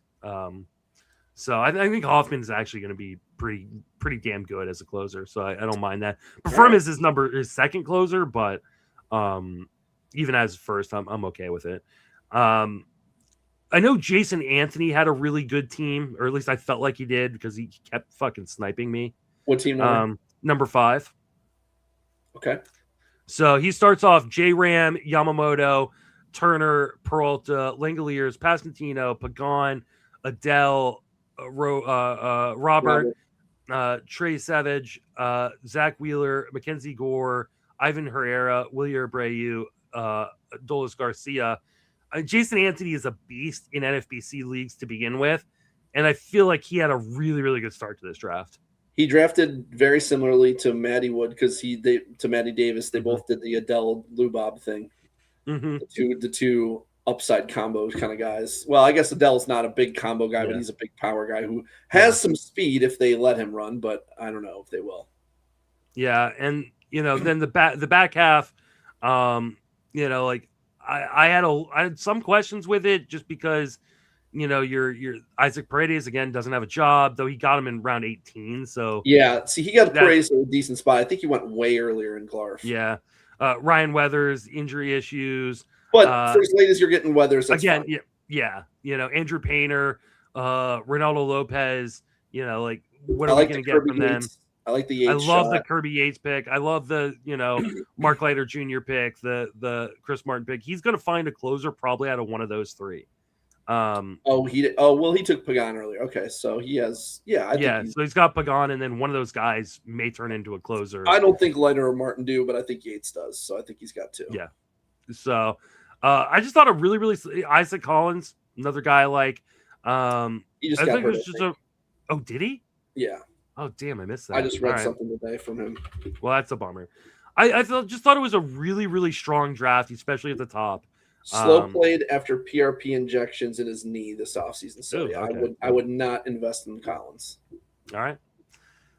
So yeah, just a really, really solid draft. Honestly, one of the most frustrating parts of this draft was having uh, teams 5, 6, and 8 all around me. I felt I had really, really good, solid drafts. So if we want to do maybe team 6 next, we go Sure. Acuna, Chris Sanchez, James Wood, Devin Williams, C.J. Abrams, Drake Baldwin, Sal Perez, I like that. Perdomo, Arozarena, Gavin Williams, Trevor Rogers, Sir Anthony Dominguez, Ranger Suarez, Wilson Contreras, Jonathan Aranda. This is Brandon Waddle. He was new to our league last year and really, was a strong player. Plays, I think, a lot in the NFBC as well. He really just crushed me a number of times this draft, and that was kind of annoying. Yeah. Again, I'm not a Gavin Williams guy. There's Acuna, I'm not going. But if he's okay, then that's a good pick, obviously. So like overall looks pretty solid. Yeah. I love the Drake Baldwin, Sal Perez back-to-back. That's awesome. Mm-hmm. Yeah. I think Rogers, my only issue is the pitching the starting pitching after Christopher Sanchez gets I almost wish instead of maybe Perdomo or instead of Abrams, you take another starter right there. Yeah, I would agree. Definitely don't like Gavin Williams as a 2, and Trevor Rogers as a 3 is not great either. Ranger Suarez. I do like Mike Burrows later, and SWR. I like him a lot too. Donovan he's the same thing as in Garf, the same guy, or it was Lucas Berry, I think, who waited and then took Donovan as a starter second base. That's too long for me. Like, he's not a starting second baseman for me, but and then team 8, Vogel, Paul Skeens, Corbin Carroll, Manny Machado, Reagans, Freeman, Raciel Iglesias, Will Smith, Altuve, Lodolo, Yelich, Lawrence Butler, Wilson, Jacob Wilson, Shane Baz, Profar, and Flaherty were his top 15. Really like the start from him. His first 5 picks were great. I think he falls off a little bit after that, but overall, I think a really solid team.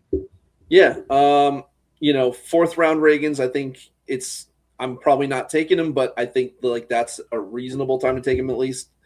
I would have taken DeGrom over him or even Bradish, but Skeens, Reagans, Lodolo, Baz, Flaherty is a very solid. And he got Shane Smith, and he got Taylor Rogers as another potential closer. But see, Raisel Iglesias, I'm so scared of that situation. Will Smith, he got a good catcher. Machado, super solid. Again, Carroll, I'm not going there, but Freddie Freeman, good pick. Yeah, Yelich, a lot of this is very solid. Profar, I like it. And then I want to talk about Enos Harris' team 11. And mostly because this is what happens when you don't take a closer early. Ellie De La Cruz, Kyle Raleigh, Yordan Alvarez was the start of his offense. Then Logan Kyle Webb. Raleigh? Did I say Kyle Raleigh? I thought I said Kyle. Logan Webb, Austin Riley, Yuri Perez, Seiya Suzuki, Kenley Jansen, Andy Paez, Michael Bush, Gabriel Moreno, Cade Orton, Aaron Nola, Lyle, and then Ramon Laureano. He does not take a closer after Kenley until Stevenson, who's got elbow issues. Yeah. And then he really doesn't take, he takes Gregory Soto. That's it. Yeah. He's in some saves, and he knew it. He was sweating. And I do want to point out, remember when you said Griffin Jax went about 3 rounds or 2 rounds too early in the 9th round? He goes in the 7th round. Oh my God. In this draft. The closer prices in this draft were insane, which is one of the, and they always are in Barf for some reason, which is why I took that 3rd round Johan Duran. Okay. That makes sense. He got a 10th round Michael Bush, which is crazy low. Yeah, I almost took Michael Bush in the 9th instead of Glass now. Yeah, I would have done that. I think I took him in the 8th or something like that. Like I took him right around ADP. You guys, actually, I took him after ADP, and he still went later in your league. That's crazy. Yeah, it was it was a pretty insane buy. But I mean, so I'm not an Ellie guy, but you're banking a lot of speed there, and again, I don't like pairing Ellie with Raleigh either. And I know that Jordan is an average boost, but that's hoping that he can stay healthy. If not, that kind of falls apart. His average could be pretty bad. I love the Lyle and Laureano picks later. Pies, Suzuki's solid. Riley's solid. So like a lot of this is good. Like Webb, Yuri Perez. I just think it was a really bad first 3 pick pairing. Yeah, I can't rationalize taking Riley that high. That's my big suspicion. No, I don't have a problem. I don't have a problem with Ellie 11. I don't have a problem with Jordan at the back end of the 3rd round. I'm trying to think of Carroll. Ellie Carroll Alvarez feels a lot better. I'm not taking Alvarez over Ketel Marte. I mean, yeah, he's a better hitter, but not that much better that I'm going to risk that. I mean, you're getting the best, in my opinion, second baseman on the board who's actually healthy. I mean, you had it right there. I just can't take. Oh, Marte was available in the 3rd. Wow. Okay. Yeah. I thought you were saying in the 2nd. Wow. I didn't. I mean, I took him at the 2-3 turn, and he was available late 3rd. Yeah. I wouldn't take Marte in the 2nd, but yeah, in the 3rd right there. I was always taking the closer. That's why I don't take him there. But yeah, that is. I can also understand the Jordan pick there, but I do agree with you. And then let's see. Do we want to talk about any of these other teams? It's up to you. If you see someone who you think might listen to this or that you an interesting. I mean, I don't know if anybody else will listen to this. Greg Smith might listen to it, so we can roast his team. Okay. I mean, I've already talked about some of these teams on streams and in podcasts, so they may listen to it there. But Greg Smith takes Team 14, Vlad Guerrero Jr., Jackson Chourio, Brent Rooker, David Bednar, Ryan Helsley, Framber Valdez, Drew Rasmussen, Adley Rutschman, Ezekiel Tovar, Teoscar Hernandez, Matt Chapman, Amai, Kyle Teal, Marcus Simeon, Shane McClanahan. Honestly, love the first 8 picks. There's a lot of it that I like, but starting your first 2 starting pitchers are Framber and Rasmussen. You're not getting enough Ks, like a lot. You're way behind, and then like later you're going Shane McClanahan, Joe Musgrove. I mean, that's yeah. I think the problem there is if you're going to go that route, I don't have a problem with that. I think instead of taking Adley or Tovar, you need to hammer another starter right now. And he doesn't have steals. And that's really early on Rutschman, like really early. Yeah. I mean, I do like some of the later picks, Willie Castro, Braxton Ashcraft, Colt Keith, Josh Young, Jeff McNeil, Max Meyer, Troy Melton, Nasim Nunez is probably still 30 bases this year. Lars Nootbaar, Besteros. Like, I really like the back end of this draft. I have some issues with the middle, especially the pairing of McClanahan and Musgrove. I don't love that. Like, I just think he's going to have trouble competing with the starting pitching the way it is. Yes. Like that was, and I mean, Framber, Rasmussen, Imai, none of those guys are going to give you the kind of Ks that you want to get out of your top starters. So he's just going to be short. I mean, Bednar, I like fine, but like, I don't know. I still think early on in these drafts, if you know how to evaluate closers well, taking a few shots on your closer too makes a lot of sense because you're probably, if you know what you're doing, you're going to probably hit on at least one. And that's so much value getting one of those guys like in the last 10 rounds rather than taking 2 in the first 5 rounds because that means you're really short somewhere else. Do you realize that you took Adley Rutschman ahead of Yainer Diaz? That's legit crazy. I wouldn't call it. No, it is legit crazy. There is no. explanation. I mean, I don't think it's crazy. What are you talking about? How? I mean, they're they're the 10th and 11th catchers in ADP. Now, Rutschman is going 40 picks after. But like, I wouldn't call it. I don't know that I would do it. I don't he think hit it's 220 crazy. with 9 homers last year in a half season. I mean, he was injured. Yeah, and now they have Basayo there to potentially take time away too. Basayo's not taking any time away at catcher. Basayo's a bad catcher, and they've already said that Rutschman is the guy behind the plate. Yeah, all right. That's Paul saying. All right, we'll see, guys. We'll see. I would bet anybody who wants to bet that Adley is not outperforming Yainer Diaz. So I'm not hearing that. I mean, Yainer Diaz, like he hasn't been great. Like we're not talking about like a stud here. Like I can understand like saying, oh, like his worst season has been much better than Adley. I mean, it's 23 homers, 282, and 377 plate appearances. He had 299 in 2024, and then last year he had 20 homers with a 256 average. He stumbled in the first half and then had a really good second half. I mean, his projections are significantly better. I don't know. Okay, maybe I'm wrong, but that's crazy to me. I don't think it's. I mean, I understand like thinking like, hey, like this is like one player is should be taken over the other, but I don't think it's crazy. I do. I don't know that's all I can say. And I'm just double checking actually my ranks and projections.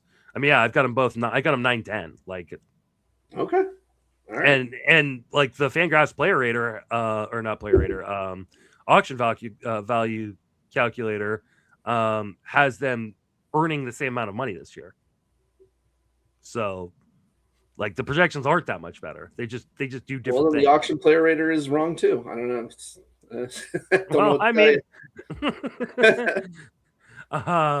Yeah, I just don't think they're far apart. I think Paul's right here, which is I hate to say that because I hate saying he's not right, so that's fine. But you can think he's right. That's fine. All right.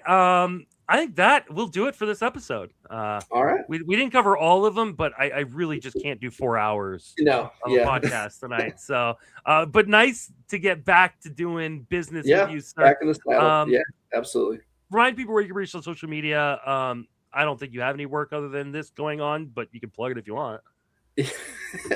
Yeah, so at RunDMCD on Twitter. And I actually do think, because it's after the Garf draft now, Jake is gonna get back in the saddle as well. So yeah, he's already told me he's already committed to getting back into high stakes heats. So I'm excited for that. So you're gonna have 2 podcasts. There we go. You can reach me on all social media platforms, Justin Mason FWFB. Email me at the show, justinmasonfantasy@gmail.com. You can read all my work at Fantasy Pros and Fangraphs, and you can hear me on this podcast and the Sleeper in the Bus podcast. That is going to do it for this episode. For Dave and myself, thank you for listening. Have a fantastic baseball season.